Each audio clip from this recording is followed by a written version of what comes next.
No to NATO conference. We are so pleased to be with you. My name is Ann Wright. I live in Honolulu, Hawaii in the Pacific, and Dragona. Dragana Živančević, I'm from Australia. I live in Brisbane and I'm part of the Raising Peace Network and Independent and Peaceful Australia Network. Yay. Well, we are so pleased that you all in the Pacific at various time zones, 6 p.m. in Canberra and other places. Oh, somebody says we can't hear. Yeah. Ooh, Okay. okay. We'll wait just a moment because we want you to hear this. We'll see if it works a little better. Can you hear us now? Same with me. Same. Okay, there is something.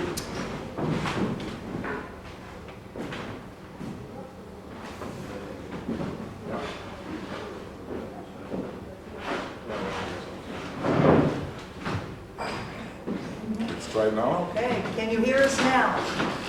Can you hear us now? Hello, world. Are you out there? Can you hear us? Can you hear us now? Hi, everybody. Nice to meet you. Well, but can you hear us? But can you hear us? Nice to meet you too. They still cannot hear Cannot. us. We cannot hear you. No.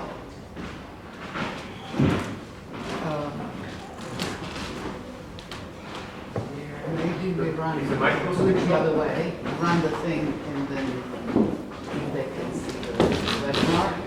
And then we will do it back. I think they'll get it fixed. Okay. Oh, yeah. These guys know everything. Fantastic.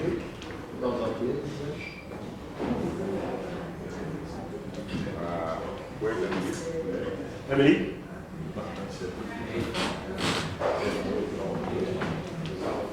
At least you're seeing my shirt. Oh, that's yes, the piece. I got this in Beautiful. Dublin. Oh, the Irish are very. It's such a nice T-shirt. Oh, I really will. And the branch where I come from.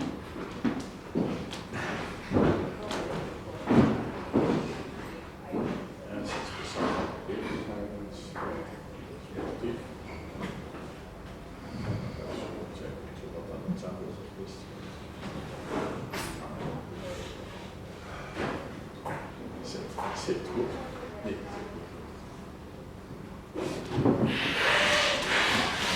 Yep, Australia says no to. That looks so good. Good. Oh, perfect. We start.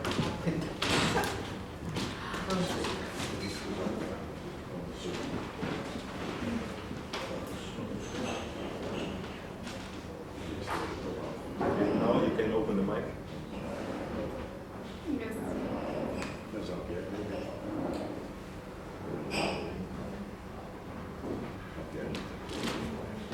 Can you hear us now?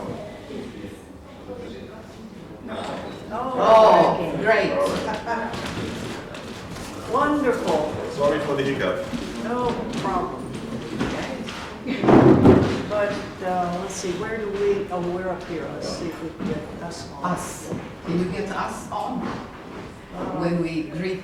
Pablo, you are on the screen now. And you look That's very, how it's supposed to be. you look very good. This is Pablo. He's one of our wonderful, great people that is here helping us get all of this technology done. And behind him, you said you have this banner from Australia. Australia says no to AUKUS, no to NATO, no to war. That's right. Now you are. Oh, now we're Good. here. Okay. Well, again, we want to thank all of you all for joining us in Global Women Say No to NATO. We are live here in Brussels, Belgium, with an audience here, and we welcome all of you 19 people right now who are online watching us around the world. In Asia and the Pacific, in particular in Australia, it is 6 p.m.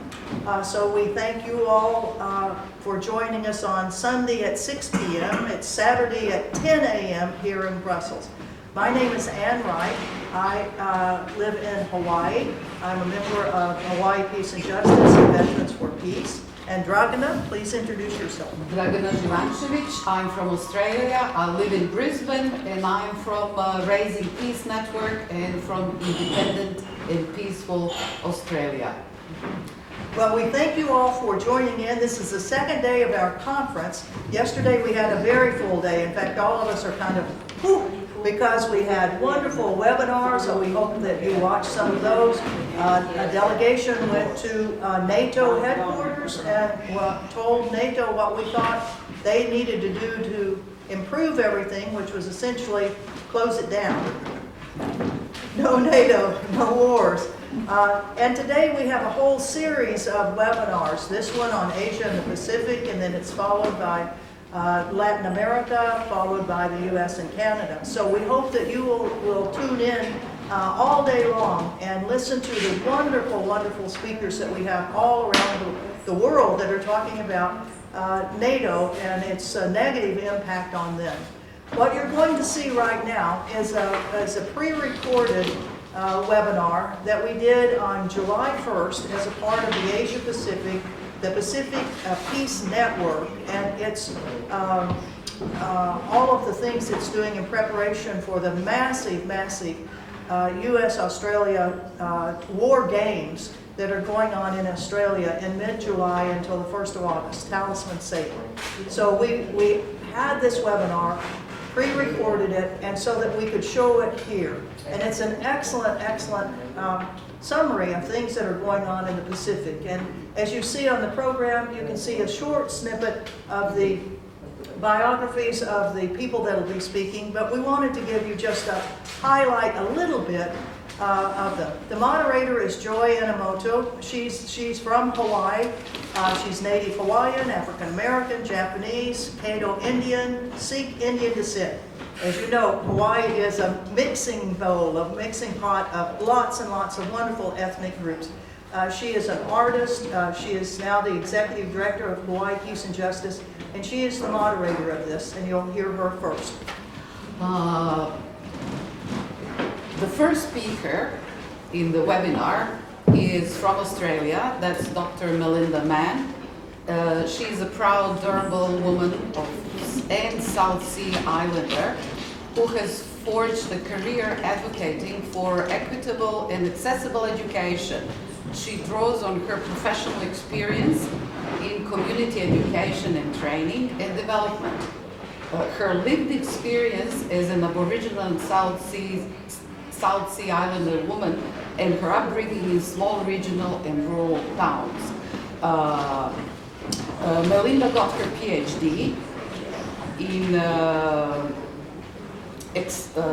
and got a prize for her PhD for her exceptional thesis on Indigenous young people's educational transition. She was also awarded a Regional Women's Network as an Inspirational Woman of the Year in the Rockhampton area, and that's exactly where the Talisman Sabre war games or exercises are taking place every other year. You'll also be hearing from, I don't want to knock you off this thing. No, I'm fine, I'm fine. If we drop, I can afford that. We're in trouble. Monica or Nate Flores is a queer Chamorro artist and organizer from Guam. She's a core member of many organizations there protecting Chamorro culture. She's a part of the Pruhi Liatan, Save Riatan, and Independent Guam. Thank you. Another speaker in the webinar is Sung Hee Choi. Joins the struggle opposing the Jeju Navy base and militarization of Jeju. She has worked for the Village International Team, Ganjengo Peace Network, Association of Ganjengo Villages Against the Jeju Navy Base, People Making Jeju a Demilitarized Peace Island, Interisland Solidarity, etc., etc., and is part of a Korean board member of Global Network Against Weapons and Nuclear Power in Space. Shinoko Oyadawa is an indigenous Raikuyan mother, activist, and writer. and co-director of the Association of Comprehensive Studies for Independence of Lu Chuans, and part-time lecturer of Okinawa University.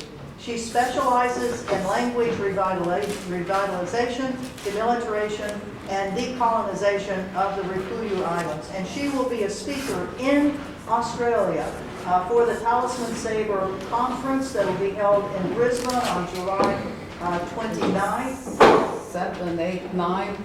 Yeah, Yep. and then going on a speaking tour with Monica Flores from Guam and indigenous folks from Australia and others with the Independent Australia Peace. And- Independent and Peaceful Network. Network. Independent and Peaceful Australia Network. That's right. IPAN. Yes. IPAN. That'll be going to, it'll start out in Brisbane, then they go to Sydney, then to Canberra. and then Darwin. Darwin. Yes. Judy Ann Miranda is from Philippines and Secretary General of Partido Manangawa. She's the Vice Chairperson, Women's Day Off, convener at Women's Workers United and full-time labor organizer, engaged in union and community education. She took part in the Women's World Conference and International Trade Union Conference against war and exploitation. She's a labor leader, activist, human rights defender, and feminist. And the final speaker will be Anawalakalele from Hawaii. He will be giving us a chant from Hawaiian mythology, and he's been working with us so strongly on Oahu water protectors and making sure that land comes back to Native Hawaiians and the issues of sovereignty. So with that, those are the people you'll be hearing speak. If you have some questions for them, please put them in the chat. This video is about an hour and 40 minutes long, so we'll have a few minutes at the end of it and we will try to answer your questions, but please put them in the chat. So we welcome you all and are glad you're here with us with Global Women Say No to NATO! No to NATO! No to NATO! Thank you. Thank you. Let her rip, Pablo. Okay. Oh, it's Lewis. Okay. We don't understand. We don't hear voice. No voice. Can you increase the volume?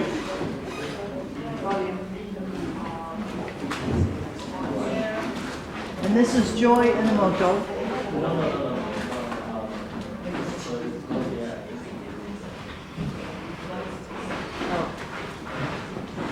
Represent No, we come.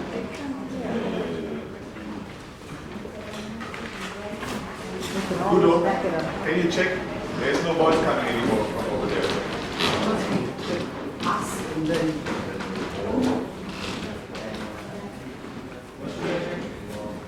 Hold on a second.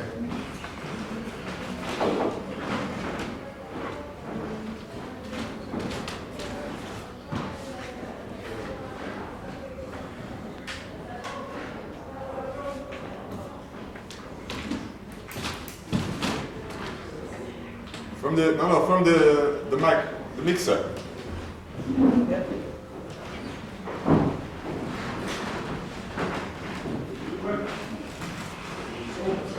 Is a long-time demilitarization organization in Hawaii. We are committed to a de-occupied Hawaii.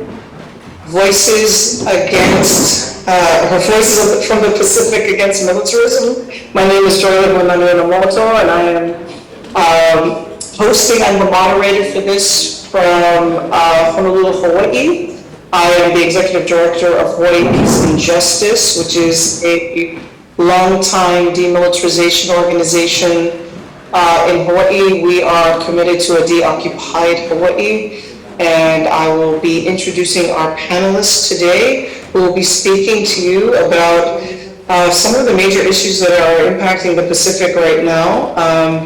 And after their short presentations, we'll enter into just a dialogue for about half an hour.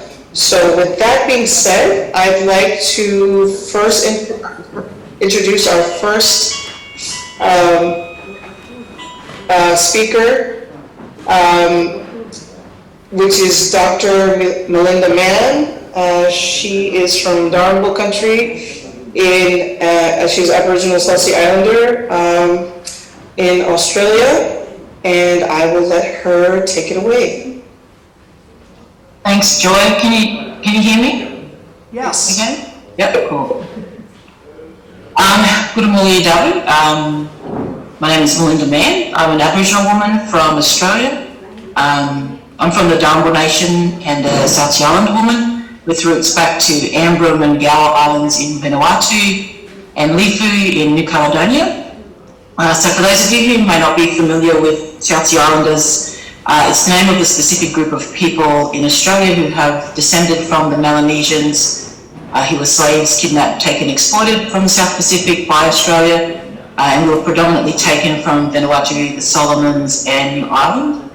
And the whole purpose of the Pacific slave trade was to work clearing land and clearing land and building sugar and cotton plantations in Queensland, Australia, because that type of work at that time was deemed not suitable for white men to do in tropical humid environments. So they brought in the Pacific Labour Force to do that work until the farms were operational and settlers needed jobs. So in 1901, deportation of islanders commenced under federal government laws. My father's an Aboriginal man, part of the Darnball Nation, and I'll be talking a little bit about that. I live on my homelands, and I was raised by my father's family. I live on the east coast of Australia, and which is and directly west of Vanuatu, if you can imagine where both places sit on the map.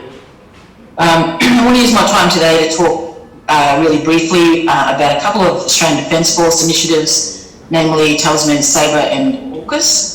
I also want to share some of my thoughts on Australia's foreign policy and trade considerations, and Australian climate policy, just a little bit.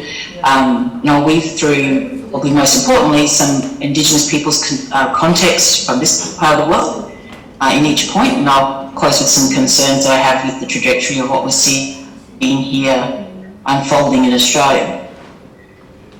So in 2005, and in response to counter-terrorism, the Australian Defence Force and the US military launched a joint biennial multinational military exercise called Talisman Sabre, which some of you may be aware of.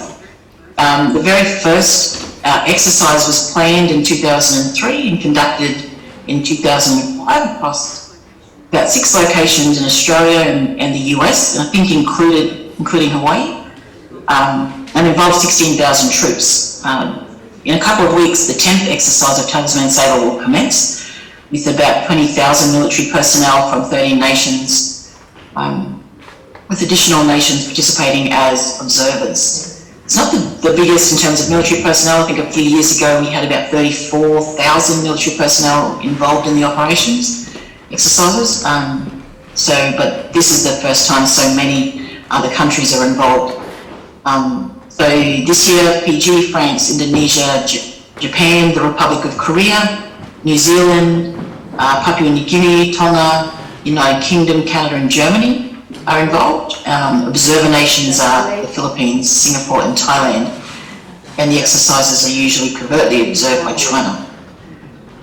Talisman Sabre is the largest exercise operation of the Australian Defence Force, and the main purpose is to test various defence systems, including command supports and sonar systems which are tested in the Coral Sea, as well as testing new weaponry or changes to weaponry in vehicles, land vehicles and sea and aircraft. The main location for these military exercises, including those that predate Talisman Sabre, which used to be called Exercise Kangaroo, weird, but anyway, is Shoalwater Bay here in Australia, which is known as Shoalwater Bay Training Area, and to us it's Coolabah, the place of my ancestors. My clan in particular experienced many massacres when settlers first came to our land around the mid-1800s.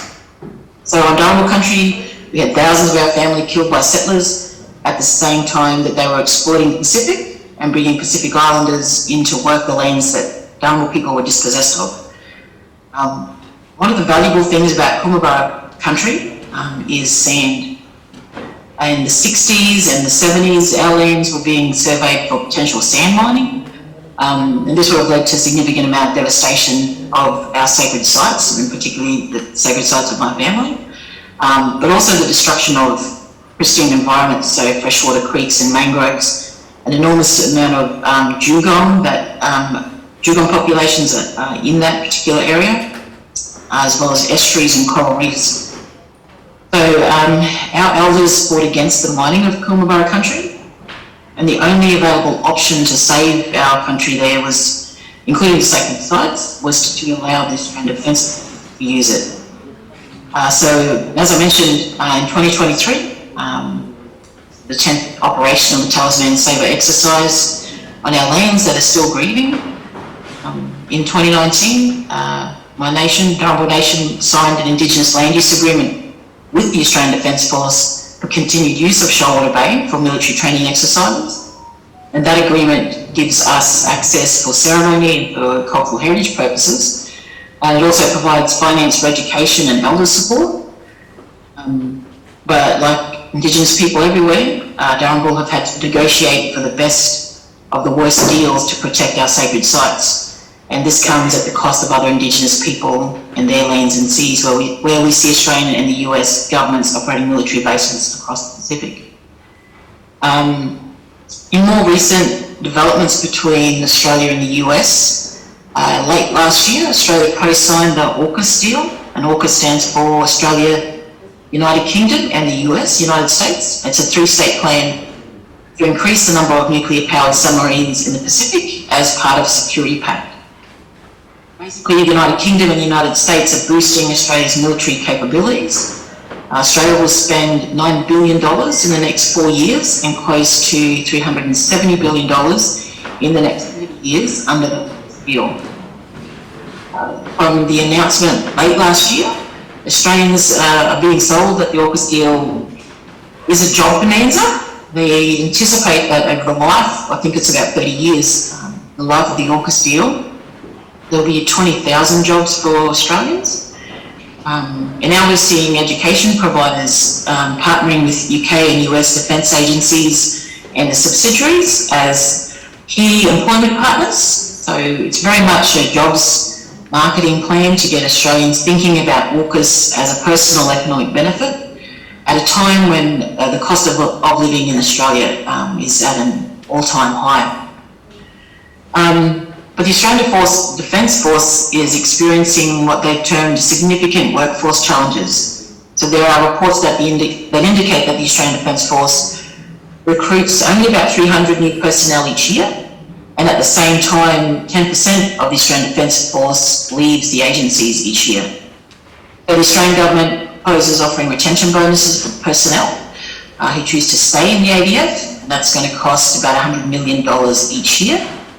But that won't be enough to address the shortfall for labour costs that they're expecting in our Defence Force. So there's no surprise that they are looking, or about where they are looking to fill that labour shortage. The Pacific has always been positioned as a solution to Australia's crises. So the option of recruiting large numbers of Pacific Islanders to fill the labour shortage of the ADF is a plan to pathway Pacific Islanders to Australian citizenship. And other nations like the US participate in these types of schemes, so it's no kind of new idea, but we know that imperialism everywhere isn't new. They just kind of regurgitate old tactics. And we're also seeing the Australian government attempting to embed Indigenous perspectives into foreign policy. The basis for this approach is that the Australian government says that it wants to use Indigenous heritage as a basis for how they develop policy and how they negotiate United Nations instruments and trade deals. the Australian Institute of International Affairs states that some of the approaches to foreign policy, and I quote, might be more deliberately informed by learning about Aboriginal and Torres Strait Islander reasoning and interpretation of behaviour, values and intent of others, drawn from the knowledge of elders, especially from those in regional and remote areas, where in this case, real value might be absorbed, end quote. So the truth is that Australia, by its own admission, wants more angles to their statecraft, and indigenising themselves to the Pacific region under the guise of listening to Aboriginal people is just one way that they're beginning to leverage us against other Indigenous people. In October this year, Australia will have a national referendum to recognise Indigenous people in their constitution and to establish an Indigenous Authority, the Australian Parliament. It's an advisory body with no power given to it by law and no cultural authority given to it by Indigenous people. It will advise only on matters that primarily impact Indigenous people or have a significant impact on Indigenous people. For example, we have been told by the Prime Minister that it will not advise on climate policy because, in their minds, climate change impacts everyone, not just Indigenous people. Even though at the moment in the Federal Court of Australia, a case has been brought against the Commonwealth of Australia by traditional owners in the Torres Strait because of the neglect of the Australian government to protect them from the impacts of climate change. They're already seeing manifest on their islands. So we're already seeing how they can manipulate our voices into one single voice to say the things that we want to say, or the things that they want us to say about the issues that they want us or will allow us to speak on. So while private policy and foreign policy and trade and defence all set in different separate portfolios within the Australian government, the narrative that Australia tells itself and the rest of the world about who it is, where it is, and its relationship with and in the Pacific is the same. They claim to be part of the Pacific family, especially the South Pacific. They claim to be a provider and the protector of the region. The trajectory for Australia is heading in the same direction, always, that it's always had from the time settlers first arrived, dispossession and exploitation of this continent and the Pacific.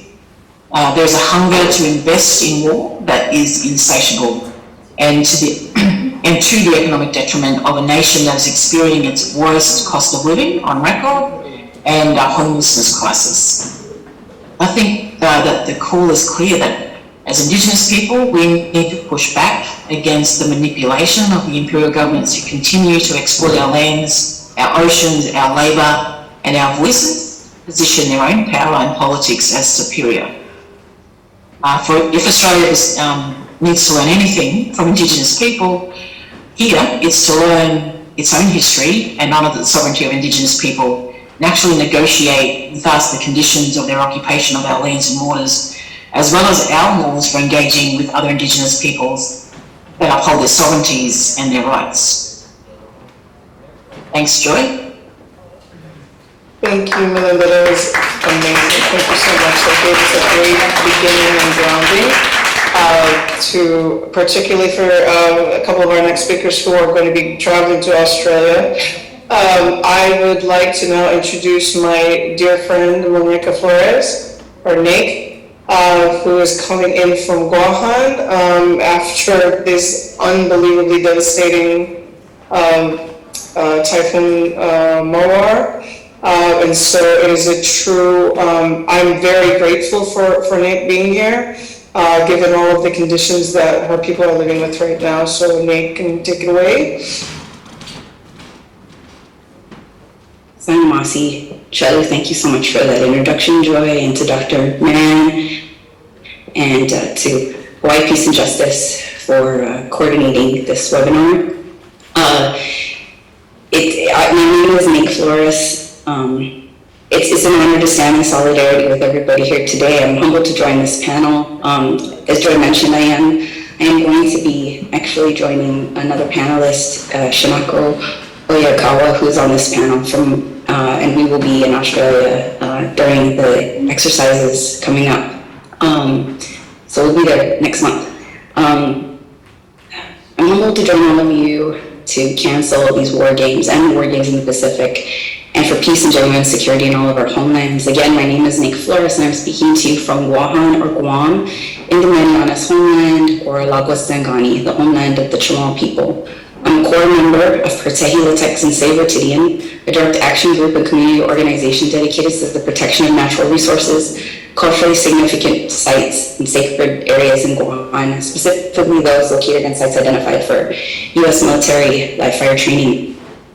We oppose the establishment of any military firing range and stand in solidarity with groups in the Northern Marianas and the larger Pacific region for the prevention of further environmental degradation and destruction on sacred lands, and support the return of ancestral lands to Native peoples.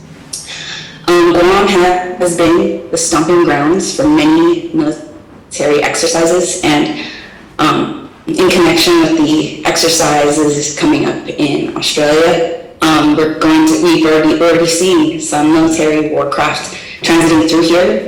We've seen some Raptors in our skies the last couple of days, and it's exercises like this and RIMPAC which are causing the climate crisis. So I'm calling in from Wuhan with this very deep level of frustration and rage as well, to kind of watch the hyper-militarization of our island happen every single day in real time, to see the destruction of our native limestone forests, the desecration of our ancestral burials, and then to be, literally at ground zero for the climate crisis. It's been already anticipated that we'll see at least a few other big storms this year, also because of the weather patterns. However, these storms are made a much greater threat to us because of the climate crisis. And so here we are in Wuhan dealing. These things are have just culminated into this big event. And I'm sorry, my Wi-Fi is a little bit spotty. I hope I'm coming in okay, Joy. Yes, you're great. You're great. Okay. Our island actually lost a lot of data and internet. We're still kind of going through that recovery. So it's with a great level of frustration and grief. I didn't realize that I had PTSD from the last superstorm from 20 years ago until the storm came, and I started having violent flashbacks, and not just of the storm itself, but of the aftermath of the storm, and the smells, especially of the dead animals, the rotting fruit trees, all of the trash that had to be thrown out, and then just how the weeks of hardship that followed, the months of hardship to that super. So we're watching some of those same things happen again. Some of those same experiences are happening again here at home.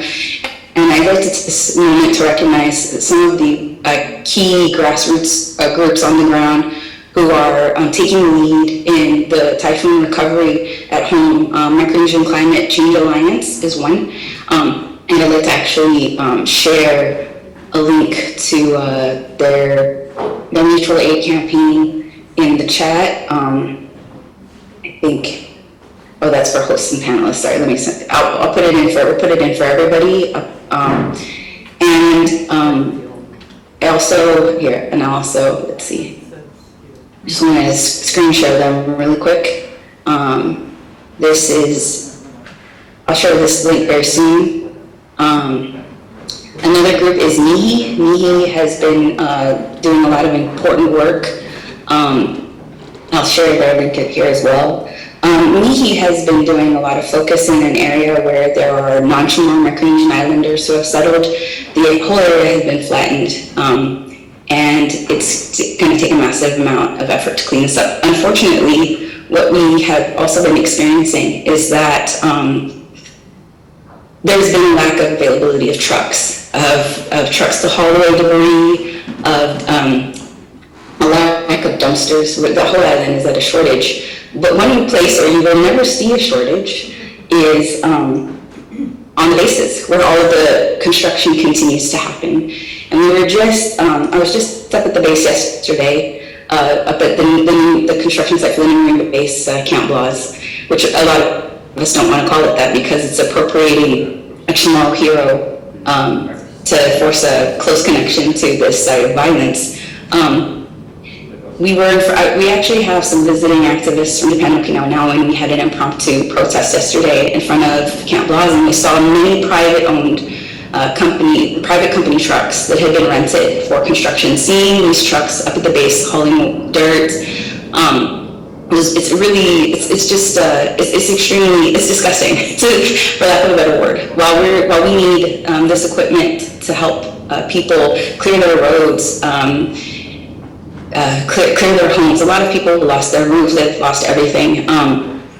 We can't even rent some of these trucks to help our community, and however, they're readily available for the military, as well as constructions taking place for the tourism industry. And of course, these two things are very connected. There's another place that's really close to my heart that I want to mention, which is the Cultural Center, which sustained a lot of damage. The Southern Culture in Chamorro is a sovereign cultural space which focuses on different traditional practices and contemporary cultural practices as well. I've also shared their link for their GoFundMe. So these are 3 groups that I really want to just kind of highlight today, who are doing this just such critical work at this time. We are supporting them as best we can, but these are the folks taking the lead. And the thing is, the thing is that this is also a tremendous opportunity for the military and federal government to, talk about how great they are in coming and responding to this crisis. What's really important in noting these groups in our community is that we're the ones who are taking care of each other right now, who are helping each other clean up each other's homes, who are helping each other with food. And FEMA and Red Cross are here, and so we're definitely have to push back against this federalized propaganda that's in the media. And after the typhoon, everything was gray and brown, but you saw a lot of khaki as well. And that was because also our local National Guard was activated to respond to the crisis. And these are our own people who we're related to, who look like us, who are not part of the regular, Navy and Air Force and Army, but are like our local reservists, and they were activated. And so so seeing our own people in military uniform and in trucks be part of that response, it basically makes a lot of our critique and it a little more complicated. It makes these are a lot of, for instance, these are some of the local trucks. I was trying to get a picture of some of our local guards at, they're helping with traffic, they're helping pick up debris. So this makes some of our work really complicated, in terms of a critique of the things that are happening. One thing we were hoping that people would notice is how the military clearing the land for the live fire training range complex and the new bases has really left our northern aquifer and land extremely vulnerable in this time of a typhoon, because of the massive clearing and grading of land. A lot of things are more vulnerable in the time of a typhoon, and also the recharge of our aquifer. Joe, can you please check me for time? Am I okay on time? It kind of jumped all over the place. Okay. You're at about a minute or 2. Okay, great. Well, I'll just note, I'm just saying the Chamorro people, we've called the Marianas Islands our home for over 3,500 years, and we truly understand how vulnerable our lands, waters, and sacred sites are, and we have a long legacy of environmental racism resulting from colonization and militarization, and we continue to suffer these ongoing injustices, human and indigenous rights violations.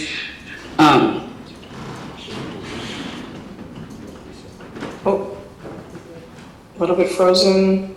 To call for the end of these horrible games that are okay. Am I back? Yeah, you froze right at the end. Yep. Okay. So just say that last sentence one more time, and then we can move to the next. Sure. Sorry about that. Yes, it's my it's the internet here, which is not steady. But we stand in solidarity. We're coming up to also. July represents a very challenging time in Wuhan, where we're looking at the violent recapture, or what we call the reoccupation of Wuhan during World War II. And this is a time we commemorate a lot of the horrible tragedies our people experienced, whether it was forced march, forced labor, torture and mutilation, murder, rape, in various sites of Guam. And So this is a heavy time. We're carrying a lot of grief from the typhoon. We're carrying a lot of grief with just the state of the world, and but we gather a lot of strength and hope in spaces such as this, and in ways we connect and our struggles are connected. And so grateful for the solidarity. Thank you, Joy, for hosting, and thank you to all the panelists for being here today. It's an honor to be here with all of you. Yeah, it does get complicated when we see a lot of people having to clean up the mess that is, yeah, there's just so many levels that are hitting there for me. And I did think about that immediately when, with all of this so-called security, 90% of the heavy lifting of taking care of the island really did fall on its people, as always. So what's secure? What's security? These questions really hit me very hard when that happened. So thank you. And speaking of internet challenges, I'm going to be sharing Judy Ann Miranda, who's coming up next. I'm going to remove this spotlight on you, Nick, so you can chill out for a second. And I know she's here, but she's having a little bit of issues with internet, so I'm going to share the video that she pre-recorded. So let me just get a second to share that screen, and hopefully it'll run smoothly.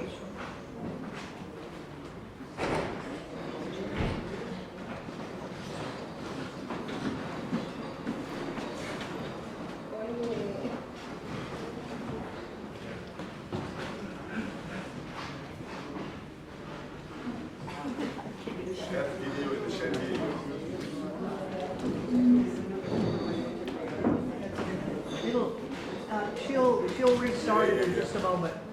So So, they will just let it. yeah, just leave it They are and technical. she restarts it. Yeah, Joy. There we go. Thank you. People can't hear this? Why? No one can hear it yet? Well, that's part of Is the it, pre-recording. were people able to hear it, not hear it? I can't hear you. Okay. Hold on. This is something that always happens. I don't know what it is.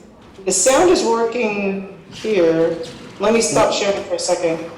When you share the screen, there's like the two check boxes at the bottom to optimize audio and video. Hey Pablo, does that make you feel better? A bit. It's not giving me the optimized video. Or share computer audio. It's also the first. I never had a shared video within a shared video. When you open the share screen, don't you see the two small check boxes at the lower left?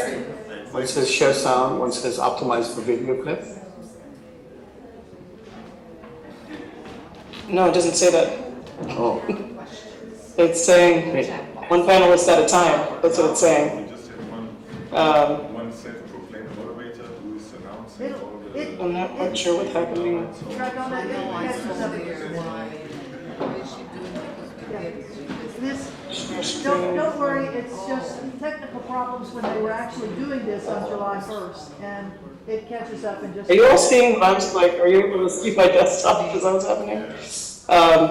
And Joy is a great, not sure what's great going on artist. here. She's done some tremendous work that is just spectacular. I'm not sure what's going on exactly. No. So we're really glad to have her as our executive director of the Hawaii Peace and Justice. I don't know, Kyle, I think you're co-hosting right now. Can you try and check and see? It'll Are get you? in just a minute. Yep. And then Kyle. good. I don't have the link though. We can also You're skip a here little bit right now. forward. Huh? We can also skip forward if it takes some more time. No, it will be. It'll just take a second. They're working on it. Kyle Kachihiro was the director of the Quakers We'll try this one more time. AFSC in Honolulu for many years. And if you ever come to Hawaii, he does what's called the detour, the demilitarization tour of Oahu, to take you to the military bases and let you hear what all is going on at those places. Not sure what's going on. Human rights violations, militarization, wars, and exploitation. These are the issues that concern the Philippines as of the moment. In the Philippine context, there has been rampant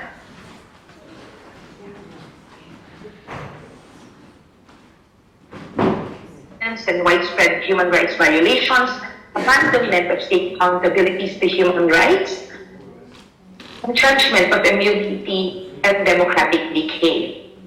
War on civic space, repressive laws, and executive issuances have stopped activists and have derailed activists from its criticism on the military exercises in the Philippines due to Executive Order Number 70, which created the National Task Force to End Local Communist and Armed Conflict and directing the adoption of a national peace framework, which basically supports the anti-terrorism of 2020, which makes all activists as terrorists in the Philippines, which legitimizes red tagging and arrests. And during this period from 2016 to 2023, there has been an alarming increase of freedom of association violations and labor rights violations in the Philippines, resulting to 69 killings of trade union leaders and organizers, cases of abductions and forced disappearances, cases of arrest, detentions, and trump-up charges, workers arrested during strikes and protest actions, cases of forced disaffiliation, cases of red tagging, terrorist tagging, cases of threats, intimidations, and harassment, cases and other anti-union activities. And during this Duterte policy, from Duterte to the Marcos and Biden talks, when former Philippine President Rodrigo Duterte unleashed a deadly national war on drugs that killed thousands of people living in poor communities, his foreign policy was a reversal of his hawkish positioning against foreign incursions in the Philippine territory. His pivot to China policy enabled the latter to strengthen its claim over a large part of disputed Philippine territories.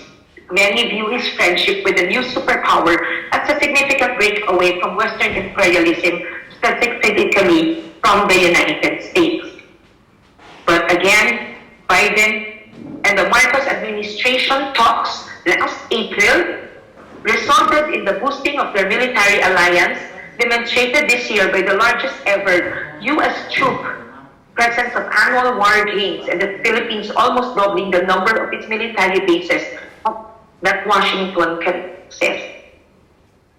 So in the reports of Reuters, the expansion of the Enhanced Defense Cooperation Agreement, or the EDCA, underlines the Philippines' strategic importance to the former colonial ruler of the United States, coming at a time of growing concern over China's conduct in the South China Sea and tensions over self-ruled Taiwan. In summary, the agreement includes location, space Taiwan, disputed South China Islands, the EDCA locations increased from 5 to 9 areas. The deal includes training, equipment, fuel shortage, and infrastructure. The Philippines says it will always be an ally of the United States. 12,000 troops joined the largest Philippine-U.S. Balikatan last March and April. In April 4, from April 11 to April 28, more than 17,600 members of the Armed Forces of the Philippines and the U.S. military will participate in the Balikatan 2023, an annual bilateral exercise between two allies and largest iteration of Balikatan to date. As you can see in the EDCA sites in the Philippines, it has increased from 9 in this map, which would result and many more human rights violations by the military, violence against women, displaced communities, and terrorist acts among the Filipino people. And the rivalries for control of the new fronts, the Philippines is caught in the middle in the fight for the West Philippine Sea in the South China Sea. Chinese estimate places potential oil resources in the South China Sea as high as 213 billion barrels of oil. So, as in the history, you can always see for the last 100 years, control of resources has been a frequent reason for war. This has been the reason for the Russia-British rivalry from the World War I, World War II, Vietnam Wars, up to the present Ukraine war.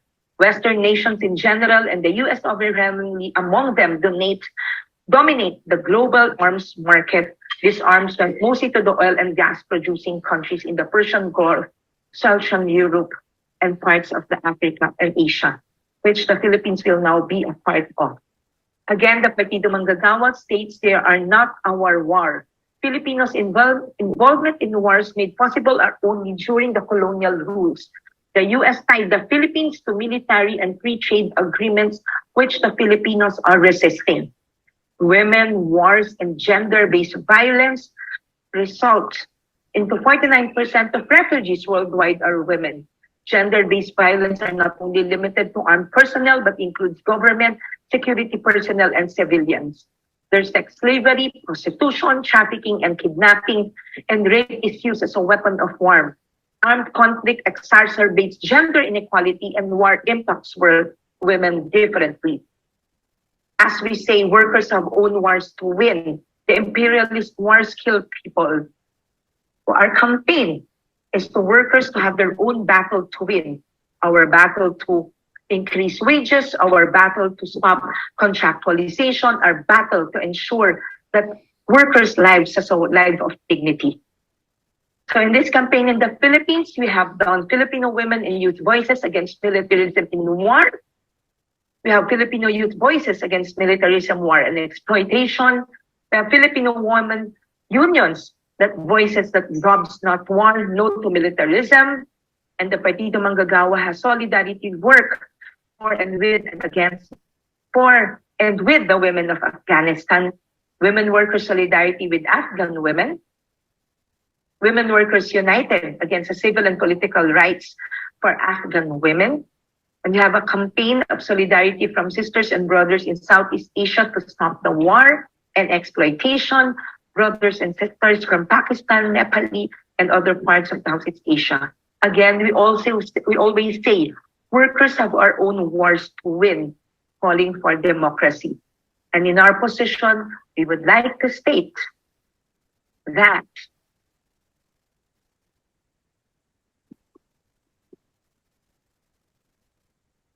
only powerful nations with hegemonic interests and ambitions to advance would want to go to war or incite nations and their people to make war with each other. This is the logic of things about militarism, whether it's done on a global scale or in specific region. It is because powerful empires make sure that their global economic interests are protected by superior military power, since international trade is often done by way of imposition rather than by the free will among free nations. It is no overstatement, therefore, to say that the rise of imperialist wars is made possible only by means of war, as there is no single nation that rose this level without having to go to war with other nations. The rise, in short, meant the defeat of other nations and their peoples from Africa to South America and further to Asia from the early stages of colonialism until the present era of globalization. In fact, the two world wars were the bloodiest and ugliest form of confrontation among great powers, all in the name of world peace. But deeper examination would show that the main motivation behind all these wars is control over markets, as well as the supply of slave-like labor from the south to the north. This template doesn't change even if wars are waged in Ukraine or in Russia, in Britain or Germany, in the Middle East or Africa, or even in Asia, where a northern power is preparing for a war against China. These wars, all pretending to be wars in the name of peace, freedom, and democracy, deal nothing with poverty, inequality, or climate change. In fact, wars will only exacerbate those problems by destroying thousands of lives, jobs, and communities. It is often said that when elephants fight, it is the grass that suffers. That remains to be true, but no one should mistake people's lives for grass and imperial powers for playful elephants, as actual wars are never fought in the front lines by emperors, presidents, or prime ministers, but by ordinary workers. The thousands of men and women clothed in soldiers' uniform. War and militarism are therefore not in the interest of workers and will never, under the era of imperialism,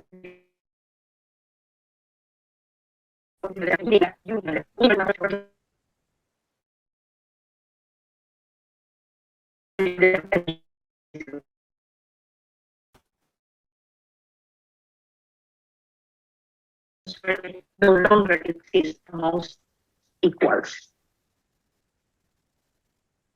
So again, our call from the Partido Manggagawa, stop militarization, no to war and exploitation, unity among and solidarity among nations against war. Mabuhay. We were joined yesterday at our rally by several groups from the Philippines. Was amazing. I loved that. I'm like ready to go do some stuff right now. I love that she brought the frame of the work of workers back into this conversation. I think that many times the language of the worker of labor, when I saw that statistic of 69 killings of trade union leaders, that is a war on workers. And that is also, we know that the military is here to keep those trade lanes open. So everything that she's speaking to, workers we have our own wars to win. That just said everything I needed to say. And Nick, I do want to tell you that Kyle shared your links for the regular people on the other side. And thank you again to Judy and Miranda. That I was really moved. I'm like ready to go do some things right now. So that was really moving. Our next speaker will be Sung-hee Choi, who I believe you can just share your screen and your slides with us. Sung-hee, I will let you introduce yourself and your topic. Yes, hello. Yeah, thank you, Joey. Hello, friends. Sung-hee Choi from Jeju, South Korea. Please let me show my PPT.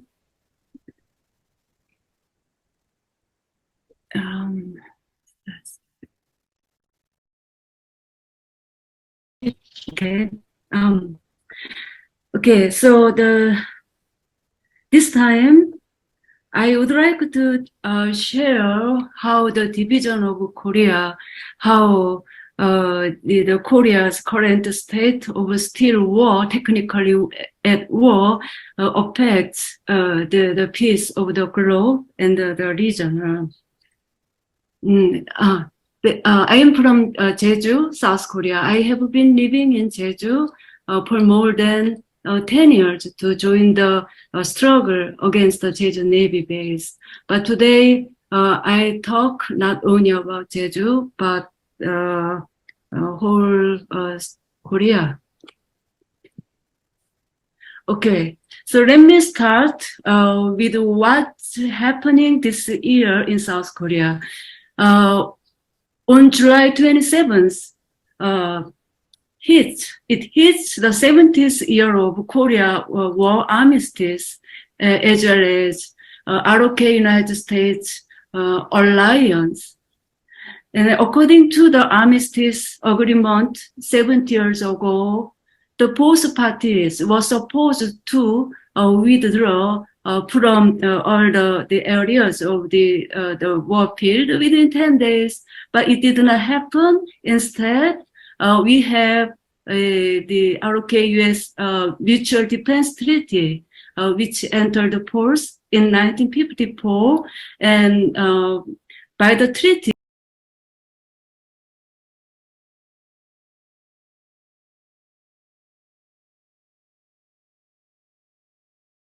and anytime she wants. And in South Korea, there are about the 700 US. The situation of the South Korea is that because it's still technically at war, it justifies the existence of the UN command, which is illegal basically. And then its membership includes around the 15 nations, and over which around 11 nations are NATO membership countries. And its real command is located in Japan. There are 7 bases of UN command in Japan overall. So next, in the next slide, I want to emphasize that for the United States, the NATO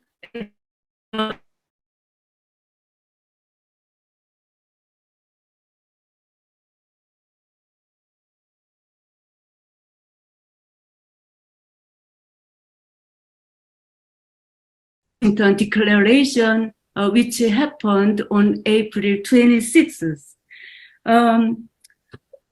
According to Washington Declaration, those two summits, they agreed that the U.S. strategy such as the nuclear submarine would regularly visit the South Korea port in the future. And after that, we have nuclear propelled the cruise nuclear submarines, but yet the U.S. the nuclear strategic submarines Ohio class, if it comes, it would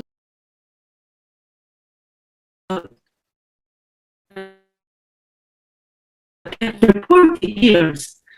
What that means, the U.S. nuclear submarine, the United States say it is targeting the North Korea, but it is as you know, the North Korea is just an excuse. It is against China, and it is to dominate the Northeast Asia and also South East Asia as well.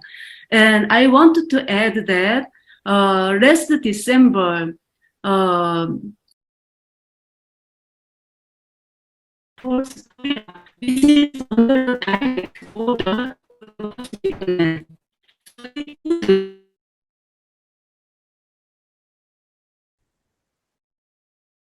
I want to talk about the relationship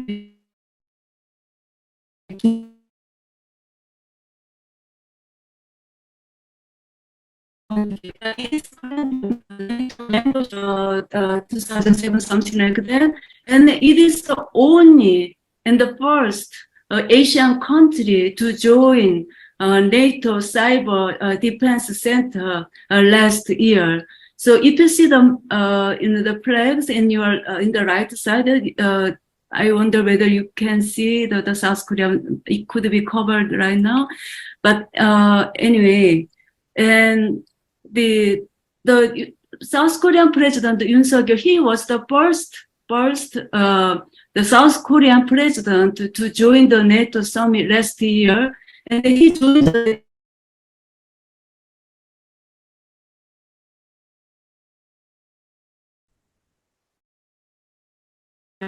summit this year as well. And the Biden is the person that engaged the NATO dealing with the aggression in Europe, which means the Ukraine.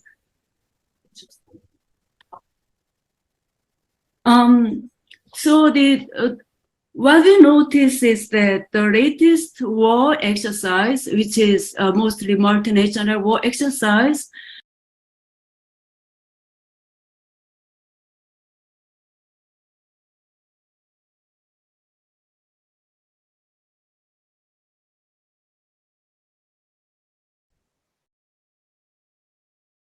something like that.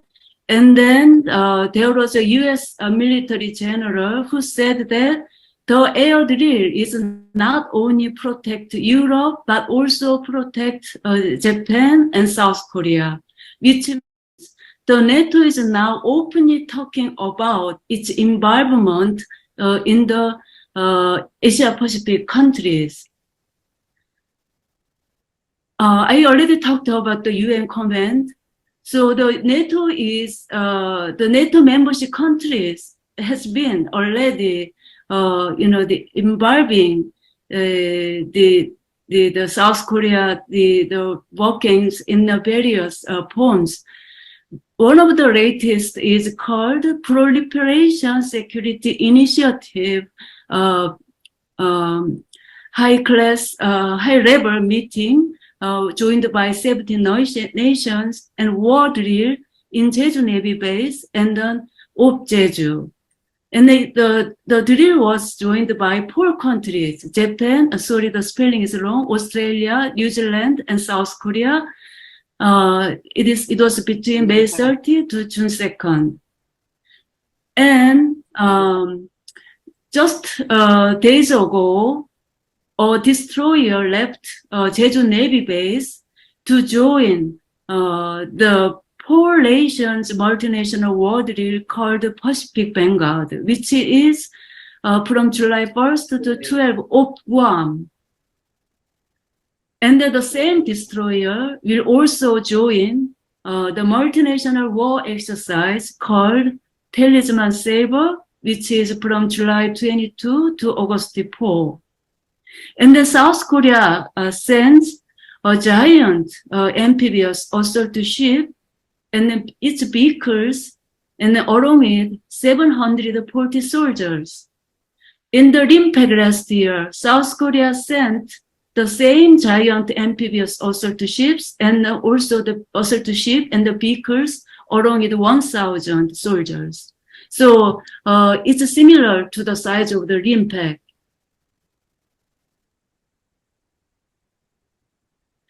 And then what's happening in people's protest? Recently, the Wall Street Journal published an article that now the SAD system was completed in South Korea, despite people's, the 7 years struggle. But what is unknown is that the people's ongoing struggle, daily ongoing struggle, and the mainstream media do not report that there have been already 7 people who died because of the cancer, suspectedly because of the radar from the SAD system. So as people had concerned about the effects on people's health, the local people are already witnessing how it is destroying people's health and as well as environment. So in this slide, I want to show people's protest against the war drills. These 2 photos are from the Gangjong village story, wrong spelling, sorry again. So if you check the savejejunow.org, you can see these 2 sites. And I just picked up 2 protest photos by the student and the civic groups. In the right photo, you can see that the civic groups, directly, the facing the military vehicles. In the last slide, I want to share the people's daily protest in front of the Jeju Navy Base. It is a video, and then the various people shout slogans, most of them in Korean. But the meaning is that stop the war exercises, and then join the treaty, the prohibition of the nuclear weapons, something like that. So I'll just play the video.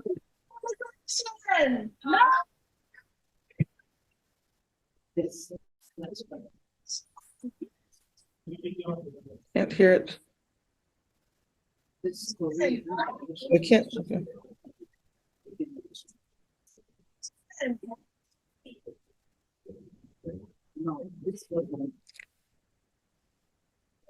I can't hear the sound, Sung-hee. Sorry? I can't hear the video sound for some reason. I do not know why, because it plays with the sound in my screen. Okay, yeah. So it's mostly Korean, but I'll just play and then I'll just interpret some slogans later if you're okay.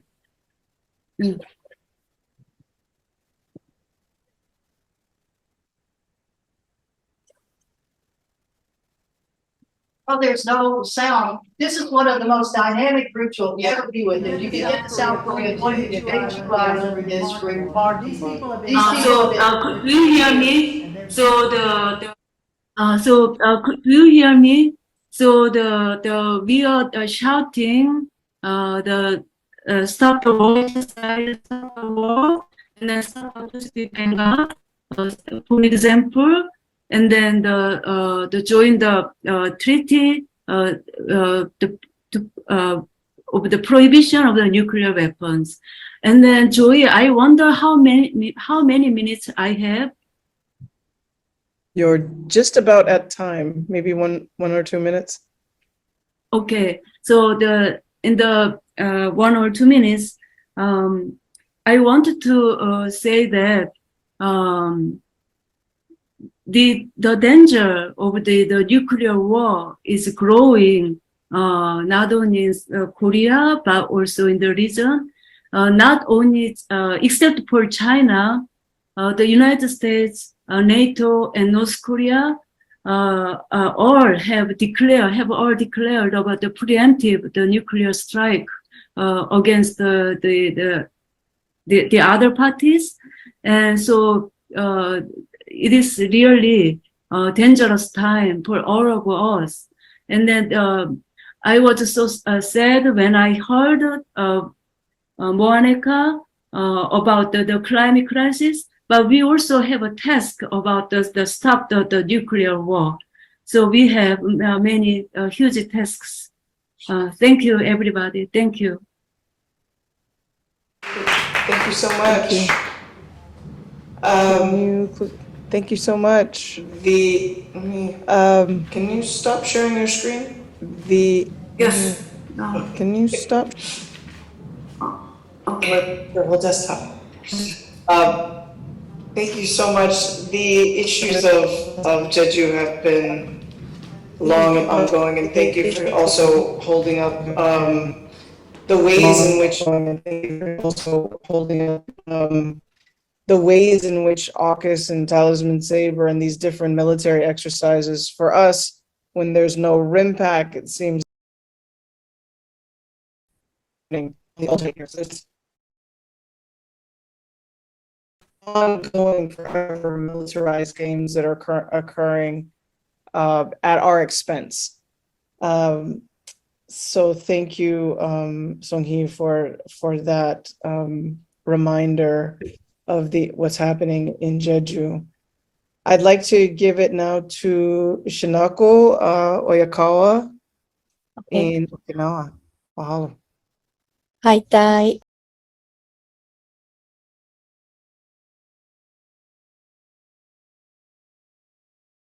Okay,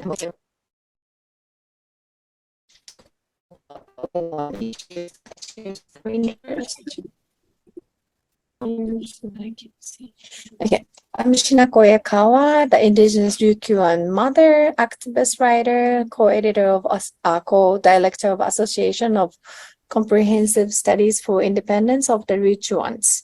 We call it AXIOS. And then I'm part-time lecturer at Okinawa University. And I'm specialized in language revitalization, demilitarization, and decolonization of the Ryukyu Islands. I'm attending permanent forum on indigenous issue, UNPFII, and expert mechanism of the on the rights of indigenous people, EMIRIP, to report colonized situation of the Ryukyu Islands. So maybe some of you already know about Ryukyu, Okinawa, and then some might visit it before. But Ryukyu it is known as Okinawa Prefecture now. It's in the middle of the circle, and it's located almost halfway between the mainland Japan and Southeast Asia, and has natural and geographical characteristics that has been described as subtropical maritime climate.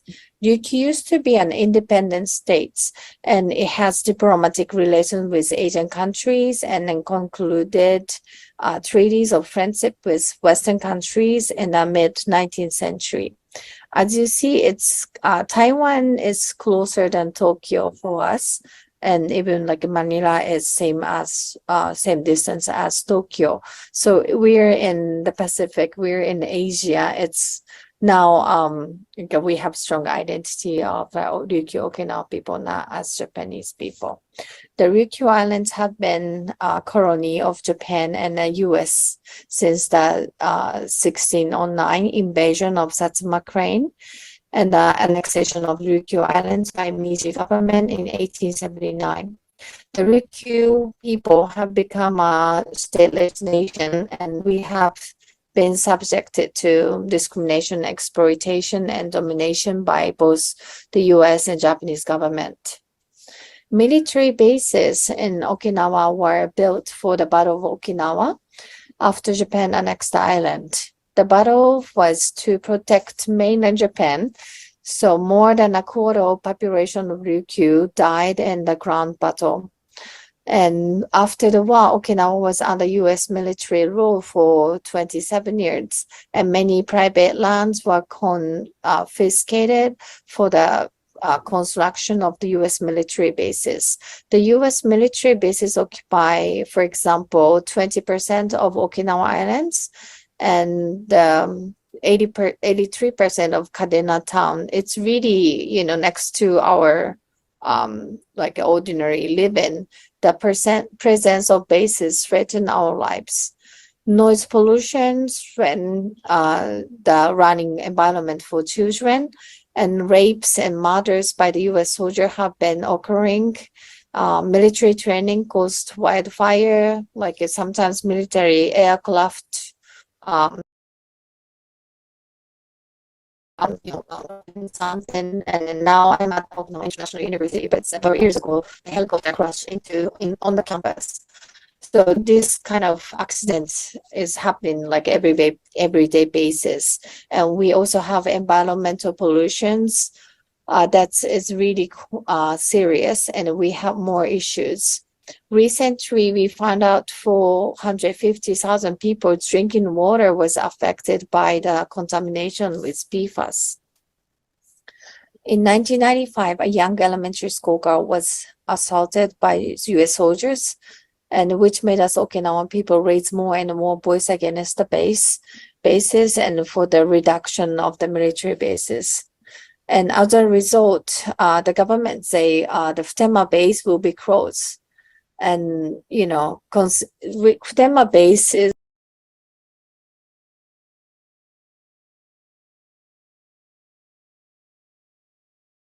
just there, 3 minutes from this window. And this base is considered the most dangerous base in the world.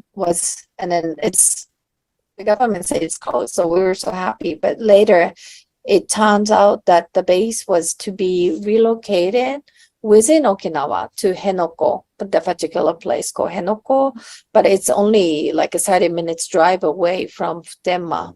So, but the Japanese government explained which, Okinawa's base burden will be reduced by that, become some of the base will be relocated to Guam too. Okay, so Futenma base should be closed down, and you're safe now. You're less burdened by disordered solution that's involving new base with Japanese tax to replace the old one, and then there is no guarantee that Futenma base will be closed and then returned to the people. And then forcing the base from Okinawa in other indigenous land in Guam. That is not a solution, as everybody knows. The Japanese government has been building self-defense force bases. So we are not just facing with the US military issue, but we are now facing the Japanese military issue. It's the self-defense force bases. The Japanese government are building, keep going, building the self-defense force bases on the islands of the Ryukyus, one after another. So far, one in Amami, Miyako, Ishigaki, and Yonaguni. as the Chinese threat has become increasingly loud in recent years. This is being done in the name of security, but the residents, like, we Okinawan people have not been fully briefed. The opportunity for the referendum has been taken away, and new functions not included in the plan, such as like ammunition strategies and a missile defense system, like a new thing is coming, just they first say like, okay, this is just for the people to station, but new option is coming and it's never stopped now. So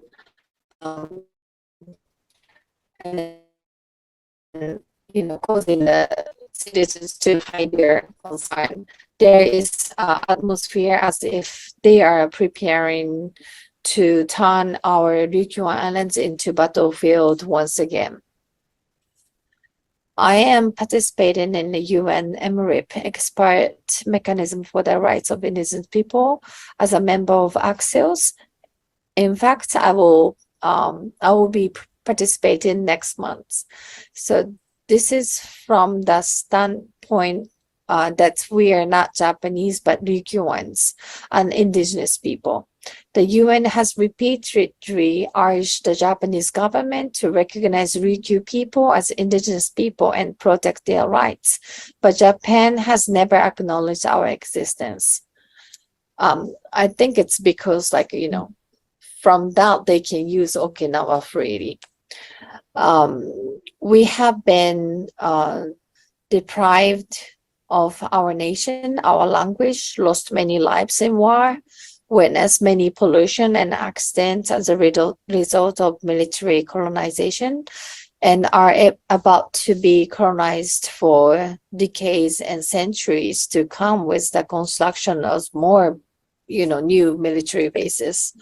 We need an international network, and Asia Pacific region needs to be connected with each other. This is a picture and of reducing protest and no for to the militarization. G7. Thank you very much. And this is a picture of the protest for the G7, and in the picture on the right are the ministry or like a president of several countries, and then they are standing in front of the Hiroshima monument, but what they're talking is just militarizing, not demilitarizing. And even like Zelensky visited Kishida to get some more effort, effort help for keeping the war. This and terrorism #1 terrorist is the US, and please stop lies, and then stop the war, and then stop Quad Alliance, and then stop NATO alliance. That's what we heard for G7. And as I said, I'm a member of Association of Comprehensive Studies for Independence of the Ryukyuans. Now we have English website, so if you want to see what we're doing, please visit our website. Thank you very much.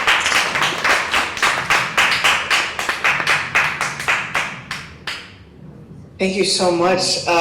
Watching, especially. Thank you so much. I have watching, so especially so much love and thoughts on Okinawa and the fight that Okinawans have in this double occupation that they have been fighting for so long. But when you mentioned the G7, I just wanted to briefly mention that I know a group of youth that were sent to the G7 from various organizations, and they were specifically asked or told to not raise any of the concerns around Japan leaking nuclear waste into the Pacific, to not raise any of the but only concerns to around uphold Japan's Japan position on leaking peace. nuclear waste into the And Pacific. they were enraged. So they were told to sit at the table, but then they were promptly told to be silenced. And So I they were think looking at enraged. these mechanisms So they were that they say told are to about sit at the table, but then democracy they were and promptly told to be peace silent. really So I think are looking just at these a front for mechanisms continuing more that of the they say same are and about justifying democracy buildup. and So peace one really of the things that are we really want to make are sure is just that when a you're in front these for spaces continuing that more we of the find same ways to and disrupt them. justifying buildup. That, So you know, one of the things that we really want to make sure is that when you're in these spaces, that we find ways to before disrupt we them. go into question and answers, That, you know, is Hanaloa so Helela from Hawaii. last And speaker, he will, before we take go your into spotlight question off and so that you can answers, close is Hanaloa Helela from Hawaii. And he will, let me take your spotlight off so that you don't feel like you're at the center of attention. And Hanaloa, I will let you introduce yourself. Mahalo. Mahalo. Aloha kaku, aloha mga sol. My name is Hanaloa Helela. I am Kanaka Maoli. I am of native blood of Hawaii. My life is an example of militarism, and I am a product of the intersection of Euro-American imperialism and the Kingdom of Hawaii. But before I go into that, I'd like to just give a brief. He was born of that time where he was scolded for speaking his language, so he wasn't raised with his language.